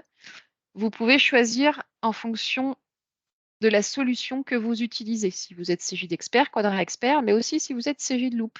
Donc, si vous êtes Cegid Loop, alors elle va être à compléter à l'avenir, notre marketing va la compléter, mais vous avez un certain nombre d'informations. Par exemple, Cegid Flow dont on parlait, qui est vraiment différenciant, on va dire, pour les cabinets qui sont utilisateurs de la solution Loop, vous allez retrouver un certain nombre d'informations. Donc, vous allez retrouver un site spécifique qui va vous expliquer comment se connecter notamment à Flow. Vous allez retrouver des vidéos, des tutos, un guide de démarrage, etc. Donc ça, généralement, c'est pour nos cabinets qui sont déjà en fait équipés Loop et qui souhaitent mettre en place des fiches produits. Faites découvrir Cegid Flow en moins de 2 minutes en fait aux chefs d'entreprise, etc. En tout cas, on vous met à disposition tous les supports nécessaires, et je sais qu'il en manque encore quelques-uns, mais tous les supports nécessaires pour que vous puissiez faire vivre une expérience aussi bien au cabinet pour que les collaborateurs puissent en prendre connaissance, mais aussi pour pouvoir partager avec vos clients et pouvoir leur expliquer. Sachant que, bien entendu aussi, par rapport à ça, si besoin, on a une équipe chez nous qui est disponible au numéro qui est ici. Alors là, il est en tout petit, il est un petit peu en plus gros sur l'accueil, au 03 84, qui est disponible du lundi au vendredi, qui vous accueille et qui peuvent vous répondre à des questions. Alors, c'est plutôt d'ordre, on va dire, informatif. Ce n'est pas des questions techniques auxquelles elles peuvent vous répondre. Mais si jamais vous souhaitez une démonstration sur Cegid Devis Facture, par exemple, si vous souhaitez parler de Loop comptabilité, etc., en tout cas, vous pouvez échanger avec ces personnes. Également important, c'est vrai que je ne l'ai pas montré ce matin à l'autre groupe, les tarifs. Vous avez la tarification aussi des services collaboratifs qui sont ici mis à disposition. On vous dit combien ça coûte concrètement une comptabilité avec Loop, combien coûte la collecte bancaire en DSP2, combien coûte une gestion commerciale, etc., etc. Donc, vous avez aussi la grille tarifaire qui est mise ici à disposition et la grille 2023 va d'ailleurs bientôt arriver. On avait promis de vous la mettre à disposition quasiment dès le mois de septembre. On a un tout petit peu de retard, mais ça va bientôt arriver. Donc, ce qui est important de retenir, c'est que vous avez aussi un site quand vous êtes utilisateur Cegid Loop qui vous est dédié. Et d'ailleurs, en page d'accueil, on a mis ici Cegid Devis Facture est connecté à Loop et on explique en fait comment il faut faire pour connecter le service Cegid Devis Facture avec Loop. Voilà ce que je souhaitais vous présenter. Je ne sais pas s'il y a d'autres questions. La boîte à outils, j'en ai parlé. La prescription, on en a parlé. Est-ce qu'il y a des questions avant que je lise le témoignage sur Flow d'un de vos confrères? Flow, voilà, il fonctionne uniquement et tout à fait avec Cegid Loop. Fanny, tu as bien répondu. Tout à fait, Isabelle dit effectivement les technos seront compliqués. Oui, effectivement, la technologie de développement de Loop étant différente de Quadra et de Cegid et Flow étant développé dernièrement, on ne peut pas, c'est trop compliqué de faire les interactions. Donc, Cegid Flow ne sera disponible qu'avec la solution Loop. Donc, effectivement, un de vos confrères témoignait en disant que Cegid Flow permettait un retour sur le cœur de métier qui est le conseil et orienté vers l'accompagnement de nos clients. Donc, c'est ce que je vous disais, le flux constant et continu et de monter sur ce haut de pyramide pour donner de l'information en fait pertinente aux chefs d'entreprise. C'est ce qu'ils attendent aujourd'hui déjà, mais c'est ce qu'ils attendent surtout demain. Donc, Cegid Flow, notamment couplé à Loop, permet de vivre cette expérience. J'en ai terminé, j'ai presque tenu le timing, Isabelle. Oui, toi, à 4 c'est minutes. pas toi qui est en cause. Toi, tu as bien tenu le timing, mais c'est vrai qu'on a pris pas mal de retard sur le début avant toi, en fait. Non, mais je ne mets pas les autres d'ailleurs en cause parce que c'était important aussi qu'ils aient ce temps de c'est parole. vrai Donc, que c'est très bien. sur Loop, c'est dur de faire l'atelier presque un peu court par rapport au contenu. C'est ça. Donc, je ne sais pas s'il y a des questions sur le collaboratif, les services collaboratifs, ou même sur ce qui a été vu précédemment. Il nous reste encore quelques minutes à passer ensemble. Et je te redonne la main, Isabelle, autrement, pour conclure. Je ne sais pas si on a beaucoup de questions. On a quelques clients, comme c'était 16 heures, on a plusieurs clients qui sûrement avaient prévu des rendez-vous juste derrière, qui nous ont quittés, ça fait à peu près 10 minutes. Voilà, écoutez, si vous avez des questions, allez-y, c'est le moment. Peut-être quelqu'un qui est en train d'écrire, apparemment. Vous pouvez prendre le micro aussi, si vous voulez. On n'est pas beaucoup. On peut s'entendre tout à fait. Il faut faire une API Quadraflow. Ah, Alors, je vous réponds tout de suite à la question, on ne le fera pas. Voilà. Je vous réponds tout de suite. On ne va pas créer d'espoir, de faux espoirs. non, on a Voilà. étudié le sujet longuement, croyez-nous, mais c'est compliqué. C'est vraiment compliqué. Il y a vraiment Voilà. une rupture techno entre les. C'est pas du tout la même génération de produits et c'est très, très compliqué. Écoutez, Donc, si nous n'avons plus d'autres questions, un grand merci pour votre écoute. Ce que je propose pour les gens de cet atelier, les gens du premier, les gens du deuxième atelier, on va vous faire suivre bien évidemment les supports de présentation. Je vous recontacterai tous individuellement courant de semaine prochaine. Et puis n'hésitez pas également d'ores et déjà à m'envoyer un message, un mail pour me dire ce dont vous avez besoin, quel type d'infos vous voulez. Mais en tout cas, je reviens vers vous tous la semaine prochaine. Merci de votre participation et je vous souhaite un très bon week-end. Au revoir. Merci.